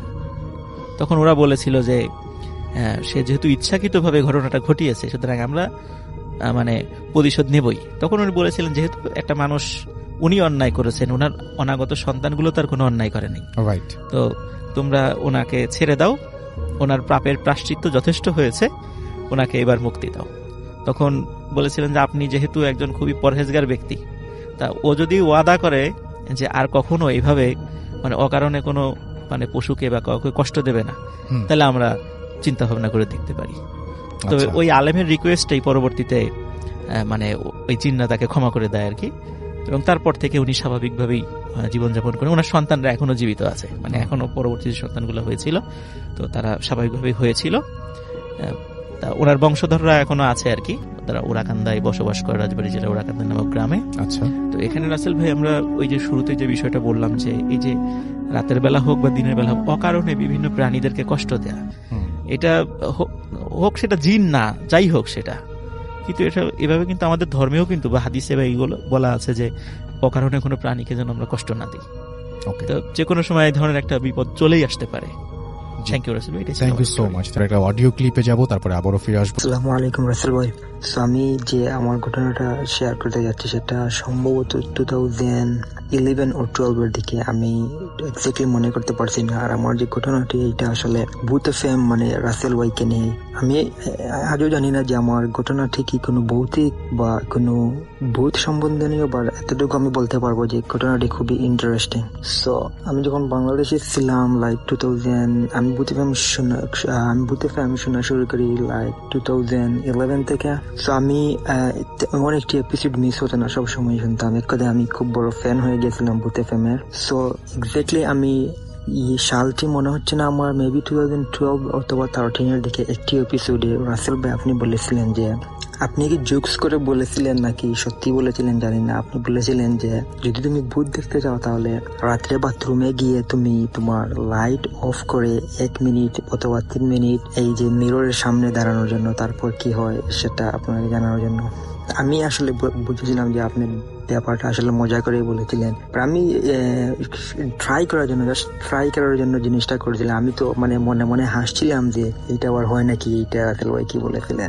আমি এক্স্যাক্টলি যখন ট্রাই করলাম তখন যখন আমি বাথরুমের লাইটটি অফ করলাম, and then I was standing like 1 minute, not even 1 minute, it was like 30 seconds. Then what happened that তখন কি হয়েছিল যে আমি আসলে এটা কল্পনাই করতে পারছিলাম না যে এটা কি সত্যি আমার সাথে ঘটেছিল। আর আমি এখনো এক্স্যাক্টলি আমার ফেসটা আমার মনে আছে যে আমি দেখলাম যে হঠাৎ করে একটা মানে আমরা গ্রামের লোকজন যাকে পাগল বলি, মানে একটা লোক বলি পাগল, লাইক বস্তা টাইপের কিছু একটা পাড়াছিরা কাপড় পিন্দে আবার পরে ওরকম একটা লোক আমাকে সামথিং এরকম মানে জানলার ভিতরে থেকে মানে exactly soundless, like he didn't do it like sound, but he was just booed me, and then I was really scared, and then what I did, I ran away to my room. So আমি তখন এত ভয় পেয়েছিলাম যে আমি এক দৌড় দিয়ে আমার রুমে যাই। তারপর আমি রুমে গিয়ে আমার লাইট অফ করে কি করি, তখন সম্ভবত কোনো একটা ম্যাচ হচ্ছিল, লাইক ক্রিকেট ম্যাচ অথবা সাকার ম্যাচ। তখন আমি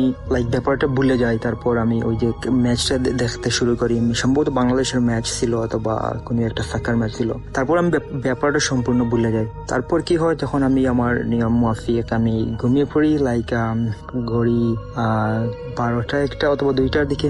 আমি আবার বলছি যে আমি যখন ঘুমিয়ে পড়ি তখন আমার ঘটনাটি সম্পূর্ণ আমি ভুলে যাই। আমার তখনও কোনো কিছু মনে নাই যে এইটা আমার সাথে ঘটেছিল, বিকজ আমি ওই যে সাকার ম্যাচ অথবা ক্রিকেট ম্যাচ দেখতে মগ্ন ছিলাম। তারপর আমি সবকিছু ভুলে যাই। তারপর যখন ঘুমানোর পর যা হলো, আমি ওই দিন যেটা স্বপ্নে দেখলাম, আমি আজও এই স্বপ্নটা বলতে পারি না। ইভেন আমি ইউএসএ আসার পরে আমার একটা অ্যাসাইনমেন্ট ছিল about something happened in your life which changed you or which change your mind. So আমি অ্যাসাইনমেন্টটি এই সম্পর্কে লিখেছিলাম। ইভেন আমার টিচারও এটা লাইক করেছিল এবং আমাকে নিয়ে এক্সট্রা কোয়েশ্চেন করেছিল about something like that. So যেটা হয়েছিল ওই দিন রাত্রে, আমি যা স্বপ্নে দেখলাম যে আমি কোথাও একটা নদীর পাশ দিয়ে হাঁটতেছি একা একা। এখন যখন আমি নদীর পাশ দিয়ে আসলাম, হঠাৎ আমি দেখলাম যেখানে একটা খুব বড় একটা জাহাজ, এবং এইটা সম্ভবত 6-7 স্টোরি, লাইক 6 থেকে 7 তলা জাহাজ এরকম হবে। তখন আমি কি করলাম, যখন হাঁটতে হাঁটতে আমি একা একা ওই জাহাজটিতে উঠলাম। তারপর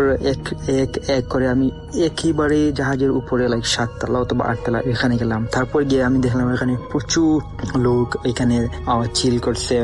ওইখানে তারা like they have like a good moment, they are chilling something like that. So আমি বিষয়টা আমি মোমেন্টটা এনজয় করতে লাগলাম। তারপর হঠাৎ কি দেখলাম, ওই জাহাজের একটা খুনায় একজন কাপল, লাইক তারা স্বামী স্ত্রী এবং একটা বাচ্চা ছেলে, লাইক তাদের খুলে, এবং তারা ওইখানে লাইক একা একা তাদের গল্প গুজব করছে। তারপর আমি তাদের পাশে কি জন্য আমি গেলাম, আমি নিজে জানি না। তারপর কি হলো, তাদের খুলে যে বাচ্চাটি ছিল বেবি, ওইটা তাদের হাত থেকে পানিতে পড়ে যায়। তারপর মানে মোমেন্টটা লাইক সম্পূর্ণ একবারে সাইলেন্ট এবং ভেরি স্যাড মোমেন্ট হয়ে যায়। সব মানুষ একেবারে লাইক নিস্তব্ধ হয়ে যায় ওই ঘটনার পর। আর ওই যে বাচ্চাটার মা ছিল, উনি তো কাঁদতে কাঁদতে একবারে বেহুশ। তারপর আমি ওই সময় লাইক শকড হয়ে গেছিলাম, কি করব আমি বুঝতে পারছিলাম না। তারপর তখন হঠাৎ আমার একটা চোখ পড়লো একটা লোকের দিকে, ওই যে সেম লোকটা আমি আয়নায় দেখেছিলাম, ওই লোকটাই ওইখানে, লাইক ওইটা আমার দিকে তাকাচ্ছিল। আমি ওইটা দেখার পর মানে স্বপ্নের মধ্যে আমি খুব বেশি ভয় পাই। তারপর তাড়াতাড়ি আমি জাহাজ থেকে নেমে এক দৌড় দেয়, এবং আমি দৌড় দিতে দিতে পিছনে আর মানে আমি পিছনে তাকানোর আর কোনো সাহসই পাচ্ছি না, আমি দৌড় দিতেছি। তারপর কি হয়েছে রাসেল ভাই, অনেক দৌড়ানোর পর আমি যখন পিছনের দিকে তাকালাম, তখন দেখলাম যে লোকটা আর নেই। তারপর হঠাৎ আমি কি দেখলাম যে আমার সামনে একটা লাইক বাস, ছোট্ট একটা রাস্তা, আর ওইখানে একটা বাস আমার সামনে। তারপর আমি বাসটা পাইতে পেতেই আমি বাসে উঠে গেলাম। তারপর মানে আমি মনে মনে বললাম বেঁচে গেল, মানে আমি খুব আনন্দ বুক করলাম মনে মনে যে আমি বেঁচে গেলাম এইরকম একটা ইনসিডেন্ট থেকে। তারপর আমি কি করছিলাম, আমি ওই যে বাসের একটা জানালার সাইডে বসছিলাম।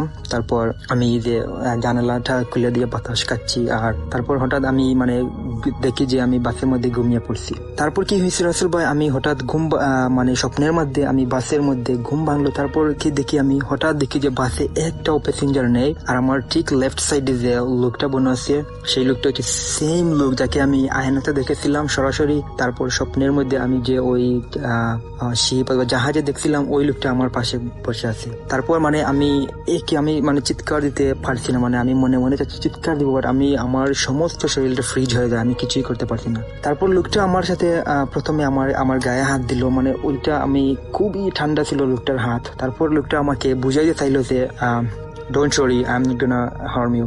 মানে লোকটা আমাকে এটা বুঝাইতে চাইলো যে চিন্তার কোনো কারণে আমি তোমার কোনো ক্ষতি করব না।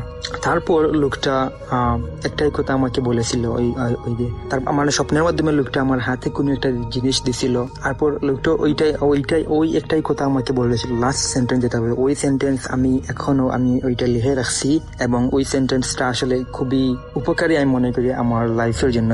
যে লোকটা যে সেন্টেন্সটা বলেছিল যে, সো বেসিক্যালি লোকটা বলছিল যে এই যে পৃথিবী, মাটি, মানুষ, নদী, পাহাড়, পর্বত, যা কিছু আছে, যা কিছু আমরা দেখতে পাই বা না দেখতে পাই, সবকিছুই সৃষ্টি হয়েছে একটা রিজনে। আর এই সব কিছুই এমনিতেই কখনো সৃষ্টি হয় না, সবকিছু সৃষ্টি করার একটা উদ্দেশ্য রয়েছে, আর যেই এই সবকিছু সৃষ্টি করেছেন তিনি হচ্ছেন সেই মহান সত্তা। সো এটাই ছিল ভাই আমার ঘটনা। যদি ভালো লাগে শেয়ার করবেন, and advance thank you so much for sharing. And আমি আগে বলেছি ভাই এটা ভৌতিক ঘটনা কি না তা আমি জানি না, তবে obviously I think it's interesting event and you guys like it. আমরা চলে যাচ্ছি আমাদের পরবর্তী অতিথির কাছে। তো এই ঘটনাটা ছিল আমার নানি বাড়ি। আমার নানি বাড়িটা হচ্ছে গ্রিন রোডে। জি। তো ওখানে নানি বাড়িতে আমার একজন কাজিন আছেন, বড় ভাই। উনি আমেরিকায় ছিল, পড়াশোনার জন্য গিয়েছিল। পরে ফেরত আসার পরে উনি নিজে একটা বাসা নেন, যে একটা কোচিং সেন্টার করবে এই উদ্দেশ্যে। তো দিনের বেলা তো অনেক লোকজন থাকতো, তো রাত্রেবেলা উনি একাই, আর কেউ থাকে না, নিজে বড় একটা বাড়ি। তো উনি থাকতেন একটা রুমে, ব্যাচেলার মানুষ, উনার নিজস্ব ল্যাপটপ, কম্পিউটার সবই এক ঘরেই থাকে। ওই ঘর থেকে উনি বেরো হতেন না। বাকি 3টা রুম ছিল ওই ফ্ল্যাটটায়, তো ওগুলো খালি পড়ে থাকতো। আচ্ছা। ফার্নিচার বলেন কিছুই নাই। খালা টালা কেউ যদি কিছু এক্সেস জিনিসপত্র থাকতো বাসায়, ওটা ওনার ওখানে দিয়ে দিত যে তুই রাখবি কিনা, উনি রেখে দিত। তো আমরা ওখানে যেতাম, গিয়ে সময় কাটাতাম। তো ওই বড় ভাইয়ের ফ্রেন্ড ছিল একজন, আরেক ভাই। তো উনি আসতেন ওখানে মাঝে মাঝে। আমি অন্য আমার যে কাজিনরা ছিল তাদের থেকে ওনার গল্প শুনতাম, যে ভাইয়া তো অনেক কিছুই করতে পারে, অনেক আজগুবি ব্যাপার স্যাপার আছে ওনার মধ্যে। উনি আমার মনে হয় খুব একটা নর্মাল ছিলেন না। তো ওনাকে আমি যেদিন প্রথম দেখলাম লম্বা একটা মানুষ, স্বাস্থ্য গঠন বেশ ভালো। তো উনি চুল নেই মাথায়। আমি ওনাকে এক পর্যায়ে জিজ্ঞেস করেছিলাম যে ভাই, জি, আপনার এরকম বয়সে মাথায় চুল নাই, সেটা কারণ কি? আপনি কি শেভ করেন, মানে মাথা শেভ করা থাকে, নাকি এরকমই কোনো সমস্যা? তো বললো না, ওনার মাথা শেভ করা, ওনার গরম লাগে প্রচুর। আচ্ছা, আমরা ঠিক আছে, মানুষের ব্যক্তিগত ব্যাপার হতেই পারে। তো আরেকদিন আমার জুনিয়র কাজিন এসে বলছে যে ভাইয়ের কাছে তো গেলাম, উনি বসতে বললো, তারপরে বললো আমার চোখের দিকে বেশিক্ষণ তাকাতে পারবি না। আচ্ছা, আমি বললাম মানে? তো বলে আমি জানি না, আমি 10 সেকেন্ডের বেশি ওনার দিকে তাকিয়ে থাকা সম্ভব ছিল না আমার জন্য। আচ্ছা, কেন? বলে ভয় লাগে। কি ভয় লাগে? তো তারপরে টার্গেট করলাম, ঠিক আছে ভাইয়া আসলে আমি একদিন নিজেই ওনাকে বলবো যে ভাইয়া আপনি আমার চোখের দিকে তাকান, বা আমি আপনার চোখের দিকে তাকাই, দেখি আপনি পারেন কি, আমি পারি কিনা। তো উনি আসলেন, আমি প্রস্তাব দিলাম যে ভাইয়া আমি আপনার চোখে নাকি বেশিক্ষণ তাকাতে পারে না, আমার কাজিন বলছিল, আমি আজকে এটা করব। আচ্ছা। তো উনি তাকে বলল, না এটা সবার জন্য না, তোমার জন্য, তোমার সাথে এটা হবে না। ভালো কথা, ঠিক আছে। দুঃখই পেলাম যে সবাই বলছে বাড়ানো কথা না, আসলে কি। আরেকদিন শুনেছিলাম আমার কাজিনের বাসায় পুরনো এক ওই যে মাটির তৈরি জিনিসপত্র থাকে না, গ্রামে পাওয়া যায়, এরকম একটি ঘোড়া, মাটির তৈরি ঘোড়া ছিল। আচ্ছা, যে পুতুল বা আরো কিছু পোড়ামাটির যেগুলো পাওয়া যায়। হ্যাঁ, ওটা আবার একটু আধ্যাত্মিক দেখতে, সাদা রঙের পেইন্ট করা। তো একদিন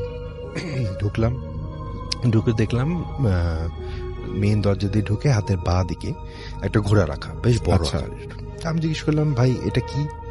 তো বলে এটা কার বাসা জানি ছিল, দিতে বললো। আমি বললাম দেখতে খারাপ লাগবে না, ড্রয়িং রুমে এমনিও কিছু নেই, রেখে দিই। ভালো কথা। তো ঘোড়ার মুখটা ছিল বাম দিকে বাঁকানো।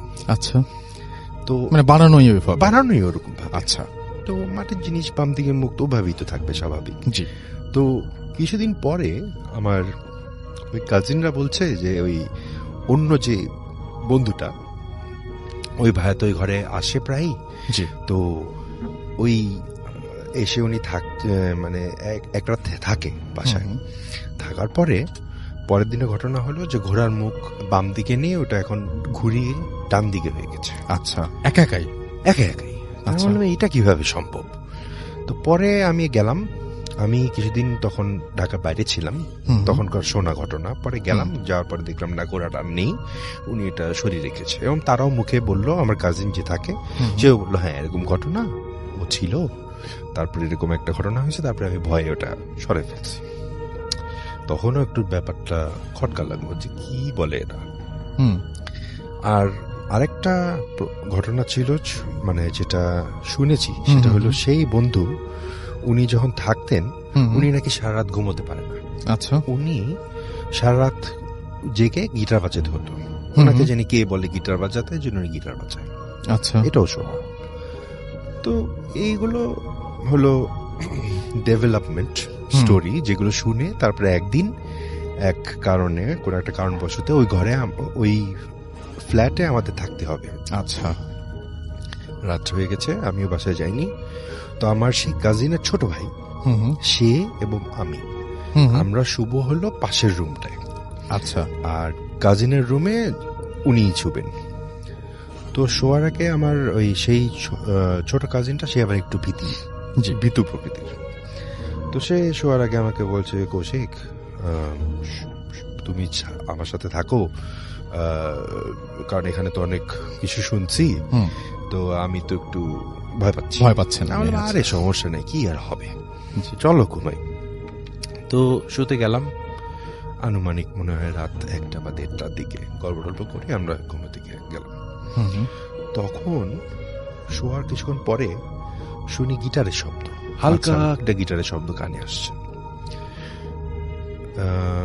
আমি শুনে কিছু বলার আগেই আমার কাজিন ঘুরে আমাকে বলতেছে, তুমি শুনছো?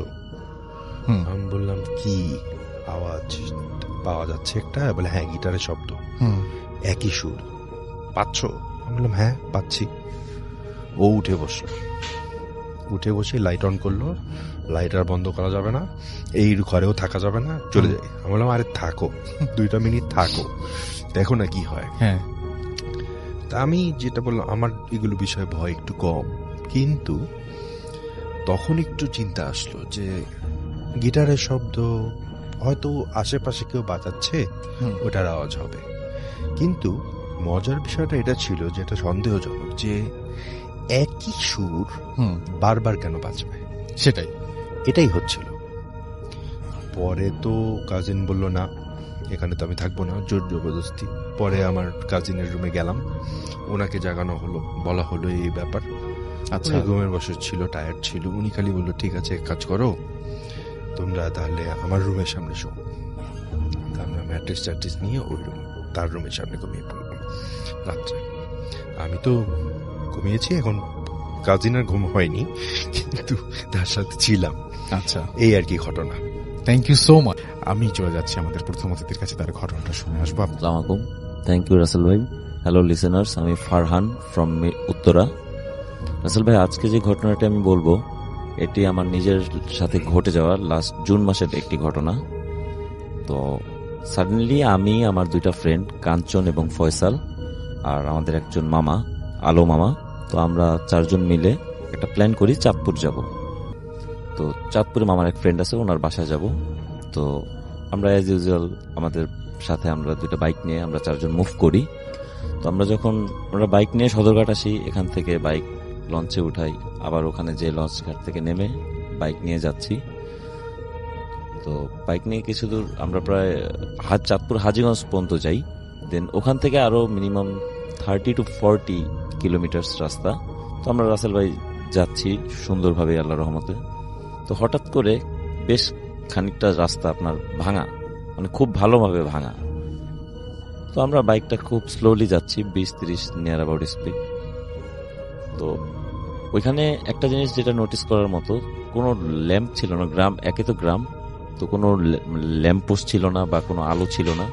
তো বাইকের হেডলাইটে যতটুকু আলো ওটা থেকেই যাচ্ছি। তো যেতে যেতে একটা পর্যায়ে আমি হঠাৎ করে আমার চোখে পড়লো যে আমি চোখে একটা কিছু দেখতেছি। কিরকম, মানে কেউ একজন দাঁড়ায় আছে, অনেক লম্বা, সাদা টাইপের একটা কাপড় পরা, মানে সাদা কিছু একটা পরা, এরকম একটা বোঝা যাচ্ছে। তো আমি এটা দেখে আমি মামার বাইকে ছিলাম, মামা ড্রাইভ করছিল।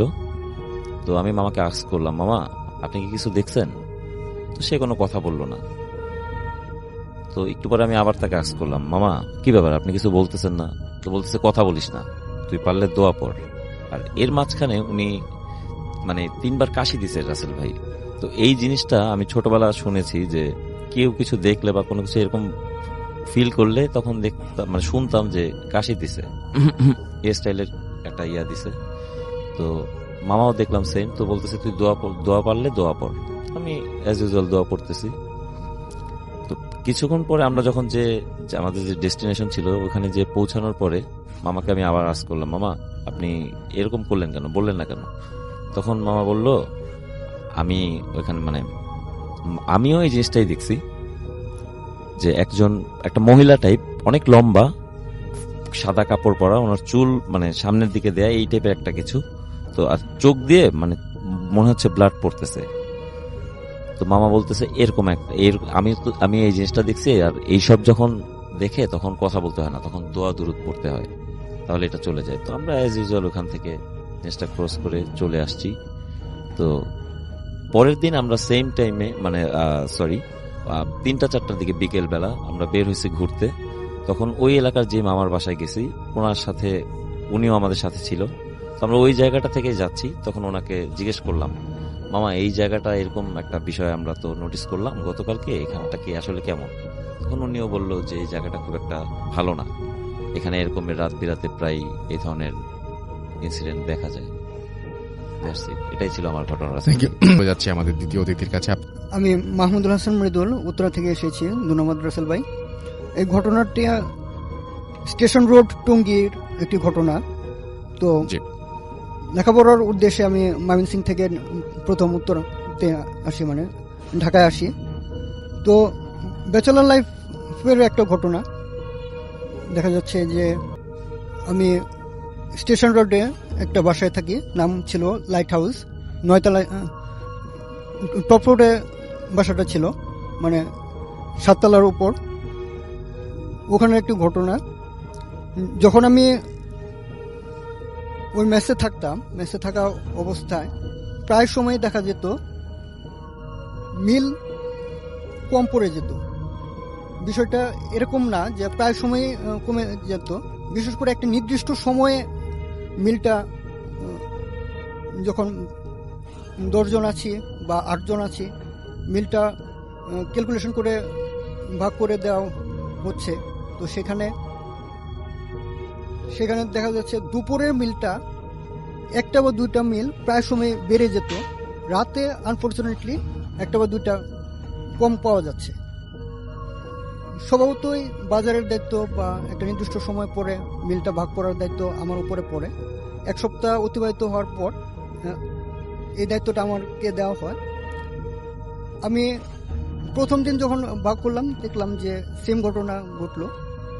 দ্বিতীয় দিন আমাকে আবার দায়িত্ব দেওয়া হলো। তখন আমি গ্রেটফুলি আমার এক বড় ভাইকে সঙ্গে নিলাম যে ভাই দেখেন, আজকে 1 সপ্তাহ ধরে একই ঘটনা ঘটছে, তো নিশ্চয়ই এখানে কোনো ঘটনা থাকতে পারে। তো দুজনে মিলে গুনে গুনে 10টা বা 12টা মিল ভাগ করে দেওয়া হয়েছে। পাশাপাশি আমার যে রুমমেট ছিল, তো ওই রুমমেটটা একটা কল সেন্টারে চাকরি করতো। কল সেন্টারে ওই ভাইয়াকে বলে রাখলাম যে ভাইয়া, আপনি তো বাসায় থাকেন, আপনার তো নাইট ডিউটি, তো আপনি এই বিষয়টা একটু খেয়াল রাখবেন যে দুপুরের মিলটা কম পড়ছে না, কিন্তু রাতে এরকম কেন হচ্ছে। পরবর্তীতে ওই ভাইয়াটা বিষয়টা বুঝতে পারলো। বুঝার পরে খুব সম্ভবত রাতে 9টা বা 9:30 এরকম বাজে, সে রেডি হচ্ছে যে তার কল সেন্টারের কাজে যাবে। তো দেখলো কি, একটা বিদ্যুটে কালো বিড়াল, মানে এরকম বিশ্রী একটা কালো বিড়াল 7 তলার উপরে আসছে। কিচেন রুমে গেল, যাওয়ার পরে যে বাটিগুলি আমরা ভাগ করে রাখতাম মিলের জন্য, ওখানে ঘোরাফেরা করছে বা গন্ধ শোকার চেষ্টা করছে। গন্ধ শোকার চেষ্টা করার পরে সে খাবারের জন্য চেষ্টা করেনি। মানে যদি এরকম হতো যে সে হয়তো ফেলে নষ্ট করবে বা নষ্ট করার চেষ্টা করেনি, সে গন্ধটা শুকে যে ভেন্টিলেটরটা ছিল ভেন্টিলেটরের উপর দিয়ে লাফ দিয়ে চলে গেছে। চলে যাওয়ার পরে ওই ভাইয়াটা বিষয়টা খেয়াল করলো যে একটা কালো বিড়াল প্রতিনিয়ত আসছে। তো সে ওয়াশরুমে গেল। ওয়াশরুমে যাওয়ার ফ্রেশ ট্রেশ হয়ে যখন সে আবার কিচেন রুমের দিকে গেল, দেখা গেল যে 2টা মিল এখানে কম পড়ে গেছে। তো এই ঘটনার কিছুদিন পর আবার কাকতালীয়ভাবে, মানে খুব সম্ভবত 1 সপ্তাহ হবে, 1 সপ্তাহ পরে আমার স্কুলের এক ফ্রেন্ড আমাকে ফোন দিয়ে জিজ্ঞেস করছে যে, বন্ধু তুমি কই আছো বা নতুন কোন জায়গায় উঠলাম। পরে আমি কথা প্রসঙ্গে বললাম যে আমি তো স্টেশন রোডের একটা বাসায় উঠলাম, তো 7 তলায় থাকি। তো আমার যে ফ্ল্যাটটা, এটার পাশে হচ্ছে একটা অংশ খোলা ছাদ আর একটা অংশে হচ্ছে 2টো রুম, ওখানে আমি ব্যাচেলার থাকি।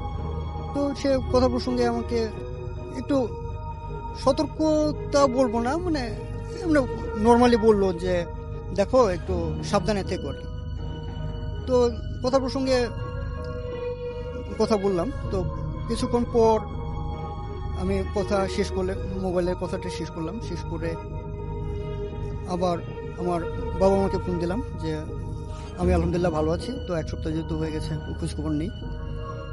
তো তারপর দেখা গেল কথা শেষ করেছি, আচমকা আমি টপ ফ্লোরের দিকে তাকালাম।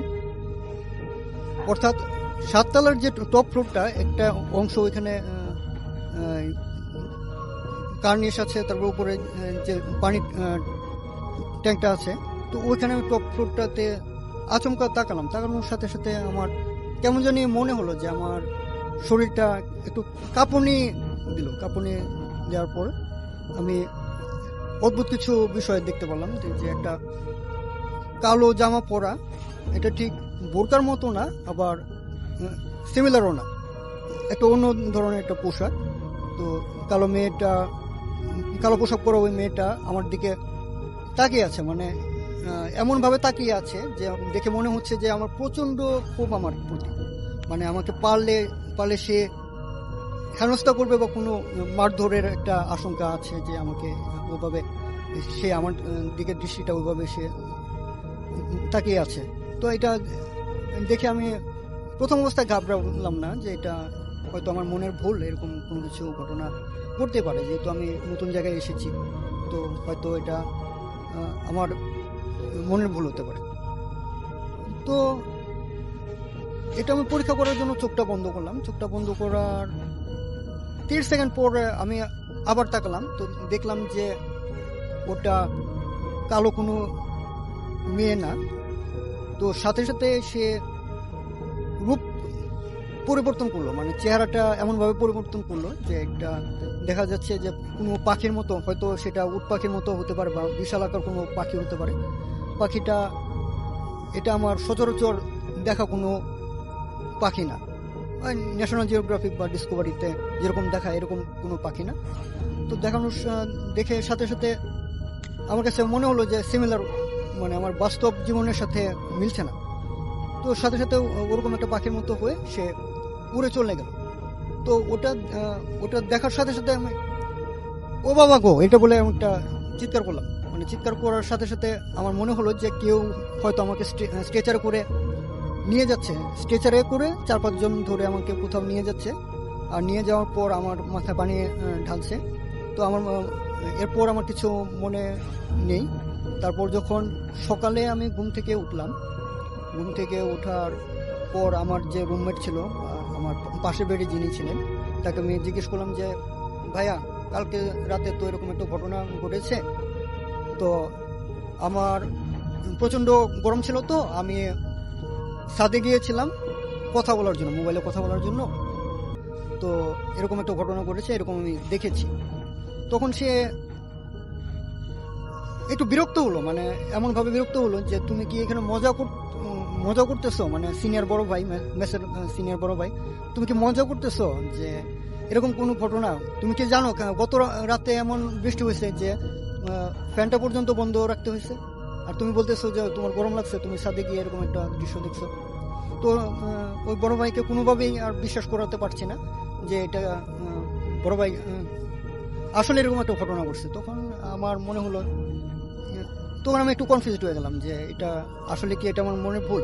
তখন আমি সাথে সাথে আমার মোবাইলটা বের করলাম, মোবাইলটা বের করে চেক করতে চাইলাম যে আমি গত রাতে আমার ওই স্কুলের ওই ফ্রেন্ডকে ফোন দিয়েছিলাম বা বাবা মাকে ফোন দিয়েছিলাম। তো ওটা আমি চেক করি যে তাহলে তো বোঝা যাবে যে আসলে এরকম কোনো ঘটনা ঘটেছে কিনা, বা আমি টাইমটা মিলিয়ে দেখার চেষ্টা করলাম।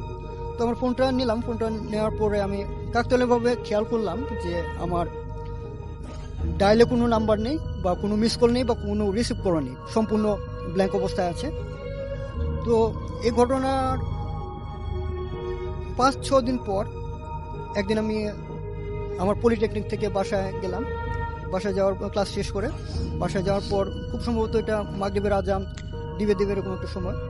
তো আমি বাসায় গেলাম। বাসায় ওই টাইমটাতে কেউ ছিল না, আমি একাই দরজা খুলে ভিতরে গেলাম। ভিতরে যাওয়ার পর ভিতর থেকে একটা ধূপ জ্বালালে যেরকম গন্ধ হয় ঠিক সেরকম একটা গন্ধ। আমার মনে হলো যে কেউ ধূপ জ্বালিয়েছে।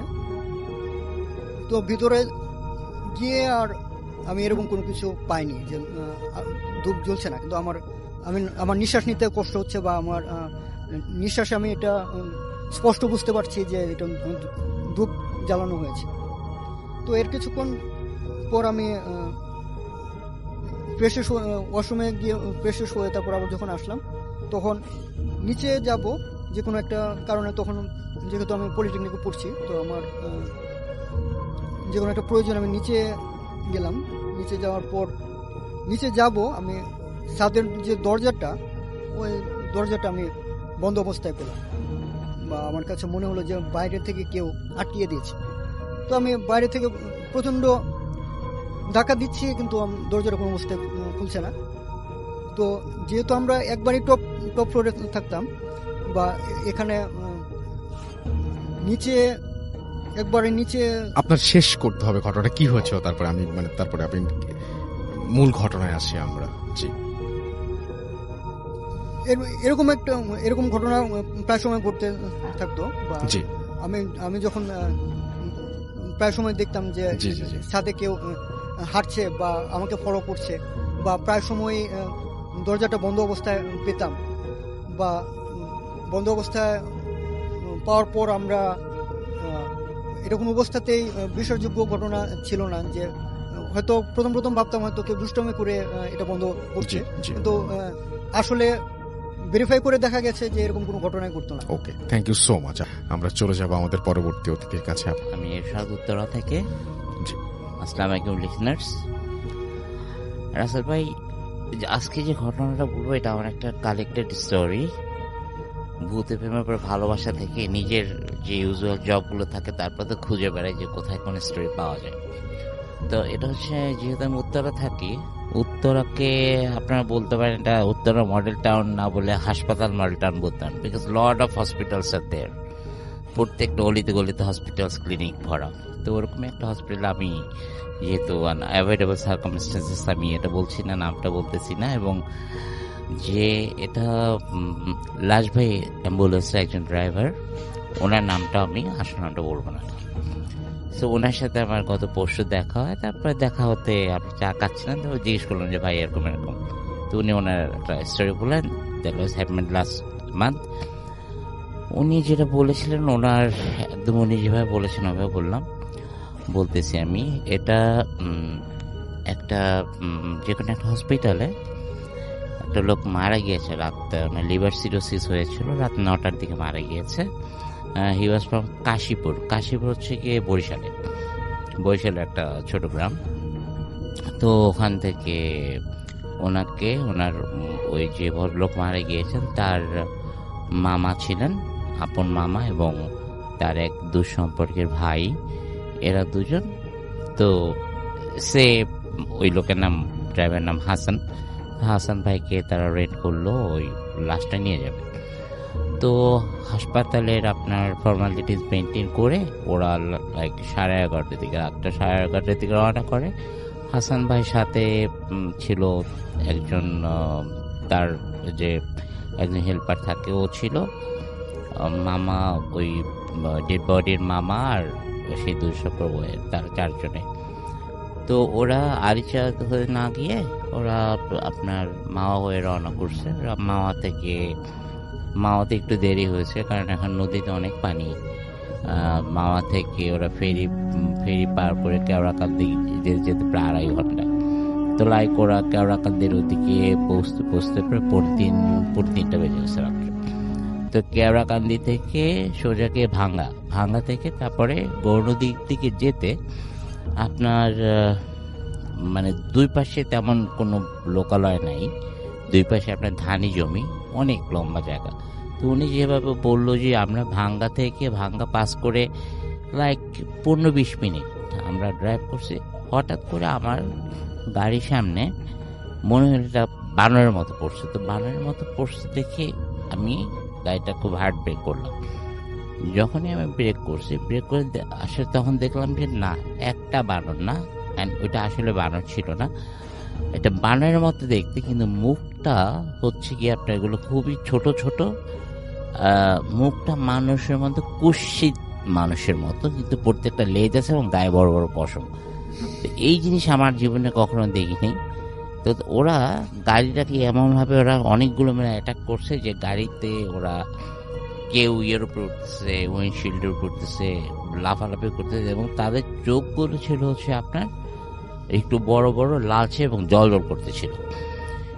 এগুলো দেখে এখন হাসান ভাই বারবার গাড়ি স্টার্ট করছে, কিন্তু গাড়ি স্টার্ট নিচ্ছে না। আরো একটা জিনিস যেটা ঘটেছে, ওই রাস্তাটা যে বরিশালে ওই ভাঙ্গা থেকে সোজা রোডটা যেটা গিয়েছে, ওটা কিন্তু আপনার রাসেল ভাই বরিশালে যায়, ওখান থেকে স্বরূপকাঠি যায়, ওখান থেকে পটুয়াখালী যায়, বরগুনার ওই সেম রোড, এবং প্রচুর মানে নাইটের কারগুলো ওখান থেকে চলে।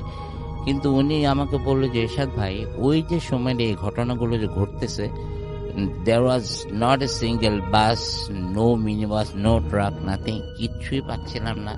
এবং আমরা খুব যাচ্ছিলাম যে একটা কিছু পাই আমরা যেন হেল্পের জন্য বলতে পারি, যে কারণ আমরা গাড়ি থেকে নামতে পারতেছি না। সাডেনলি তারা মনে করেন যেখানে পিছন কম্পার্টমেন্টে, যেখানে ফ্রিজিং কম্পার্টমেন্টটা, ওখানে তো আপনার লাস্টের ডেড বডিটা রাখা একটা কফিনের মধ্যে। ওরা বুঝতেছে যে ওটা মানে খোলার খুব চেষ্টা করতেছে বা ভাঙা চোর, মানে খুব পুরা ওনাদের যে অ্যাম্বুলেন্সটা পুরোটা তুলতেছে, এরকম করে করতে করতে, এবং তারা কোনোভাবে নামতে পারতেছে কারণ বাইরে অনেকগুলো ওই ধরনের ওই জন্তু বলতে পারেন, ক্রিয়েচার বলতে পারেন, হোয়াট এভার। তো এরা মানে ভিতরে বসে দোয়া পড়া ছাড়া কোনো, তারা দোয়া দৌড় পড়তেছিল খুব জোরে জোরে, এবং বারবার স্টার্ট নেওয়ার চেষ্টা করতেছিল, কিন্তু স্টার্ট নিচ্ছিল না গাড়ি। তো এরকম করে অলমোস্ট অ্যান আওয়ার, তারপরে দেখলো যে হঠাৎ করে এগুলো চলে যাওয়ার পর তারপর রাত 10-15 যখন তারা চলে যায়, লাইক উইদিন 5-10 মিনিটস দেখে যে না, ইউজুয়ালি যে গাড়িগুলো নাইট শিফটে চলে, বরিশালের দিকে যাচ্ছে, পটুয়াখালীর গাড়ি সবগুলো যাচ্ছে, আর ওনাদের গাড়িটা সাইড করা। তখন ওরা একটু মানে মনের মধ্যে সাহস আসলো, তখন নামলো, নেমে পিছনে গিয়ে যা দেখলো আসলে it was out of their imagination. দেখলো যে তারা কফিনটা তো রাস্তায় পড়ে আছে, কফিনটা ভাঙাচোরা পুরা, এবং কফিনের মধ্যে ডেড বডির শুধু পাঁজরের কিছু হাড় এবং স্কেলটা ছাড়া আর কিছুই নেই। আমাকে হাসান ভাই বলতেছিল যে এরশাদ ভাই, যে আপনি যদি বিশ্বাস করেন এক ফোঁটা রক্ত কোথাও ছিল না, মানে রক্তটা লাইক আমরা যেমন যদি মুরগি খাই বা কিছু খাই যেভাবে আমরা চিবিয়ে খাই ঠিক ওইভাবেই ছিল। There is not a single drop of blood, মানে ব্লাডগুলো কেউ চাইটা খায় নিচ্ছে সব।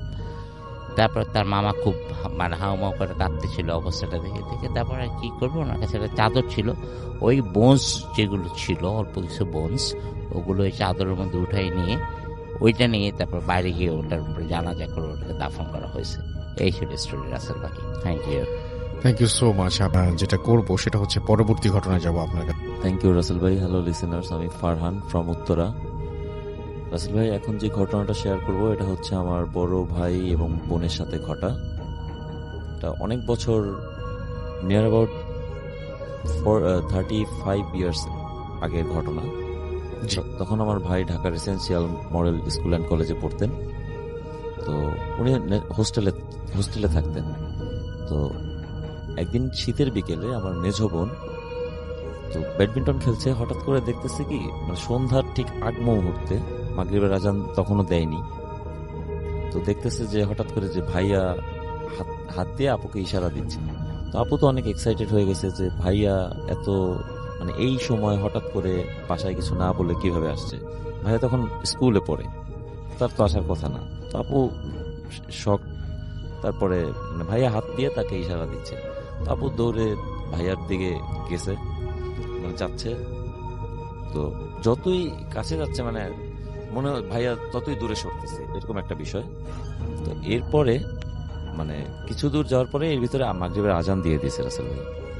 তো আমি তার আগে একটু বলে রাখি রাসেল ভাই, আমার হোমটাউন বরিশালে, তো আমাদের যে বাসাটা ওইটা বাসার একটা পোর্শন আপনার একটু ব্যাকওয়ার্ড, এবং ওইখানে এই টাইপের অনেক প্যারানরমাল অ্যাক্টিভিটিসের অনেক বিষয় এখানে আছে।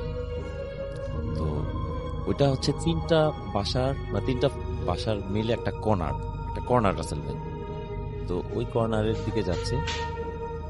এমন সময় আমার কাজিন ছিল আমার আপুর সাথে। তো আমার কাজিন আমার আপুকে বলতেছে, তুই কোথায় যাচ্ছিস? বলতেছে, তুই দেখতেছিস না দাদা আসছে, ঢাকা থেকে দাদা আসছে। তো আপু বলতেছে, কোথায় দাদা? দাদাকে তো দেখা যাচ্ছে না। তো আপু বলতেছে, সামনেই তো দাঁড়ানো আছে। তো বলতেছে, কোনো দাদা আসে নাই, তুই চল ভিতরে চল। এই কথা বলে আপুকে ভিতরে নিয়ে আসে। আসার পরে আপুকে জিজ্ঞেস করে, মানে আমার আম্মার কাছে ঘটনাটা বলতেছে আমার কাজিন। তো আপু আম্মার সাথে এইভাবে শেয়ার করছে যে আপু দেখছে যে আমার বড় ভাই আসছে। তখন মানে হোস্টেলের রেসিডেন্সিয়াল মডেল স্কুল অ্যান্ড কলেজে হোস্টেলের একটা ড্রেস কোড আছে ওদের। তো ওইরকম একটা ড্রেস পরা ভাইয়া আপুকে হাত দিয়ে ইশারা করে ডাকছে। তো এটাই ছিল ঘটনা, আসলে কেউ ছিল না ওইখানে। এটা আপুর একটা ইয়া ছিল। ধন্যবাদ আপনাকে। চলে যাব আমাদের পরবর্তী ঘটনা, এবং আমাদের একটা অডিও ক্লিপ আমরা এখন শুনে আসবো। এবং আসসালামু আলাইকুম রাসেল ভাই, আমি সামিউল ইসলাম সিদ্দিকী দীপ্ত, আমি পোল্যান্ডে থাকি। আজকে শুরুতেই ঘটনায় চলে যাই। জিজ্ঞেস করবো না আপনি কেমন আছেন, আমি জানি আপনি সবসময় ভালো দলেই থাকেন। তো ঘটনাটা যখন আমার সাথে ঘটে, that time I was in Netherlands, in Amsterdam. তখন আমি আমস্টারডামে পড়ালেখা করতাম। আমস্টারডাম ইউনিভার্সিটি অফ আমস্টারডামে একটা ডিপ্লোমা কোর্সে আমি তখন যাই নেদারল্যান্ডসে, বাংলাদেশ থেকে। সো যখন আমি নেদারল্যান্ডসে থাকতাম সেই সময় আমার সাথে একটা ঘটনা ঘটে যায়। আসলে অনেক সময় আমরা বলি, অনেক মানুষে আমরা বলি যে প্যারানরমাল অনেক কিছু বিলিভ করি না। ওয়ান্স আপন আ টাইম আমিও ওরকম ভাবে বিলিভ করিনি, কারণ আমি কোনোদিন দেখিনি বা এক্সপিরিয়েন্স করিনি। সেই হিসেবে আমি আসলে বলতেছি। পরবর্তীতে আমার আসলে বিলিভ হয়েছে না এরকম কিছু ঘটতে পারে। আমার ঘটনাটা এতটা ভয়ঙ্কর না, তবে আমি আমার পার্সোনাল এক্সপিরিয়েন্সটা কি শেয়ার করি, যদি ভালো লাগে তাহলে অবশ্যই শেয়ার করবেন মানুষদের সাথে। সো ঘটনাটা ঘটে আমার সাথে দ্যাট টাইম আমি একটা রেস্টুরেন্টে অ্যাজ এ অ্যাসিস্ট্যান্ট ম্যানেজার হিসেবে তখন আমি পার্ট টাইম জব করতাম। প্রতিদিন আমাকে 5 ঘন্টা সেখানে আমার কাজ করতে হইতো। আমি শুধু আমার দায়িত্ব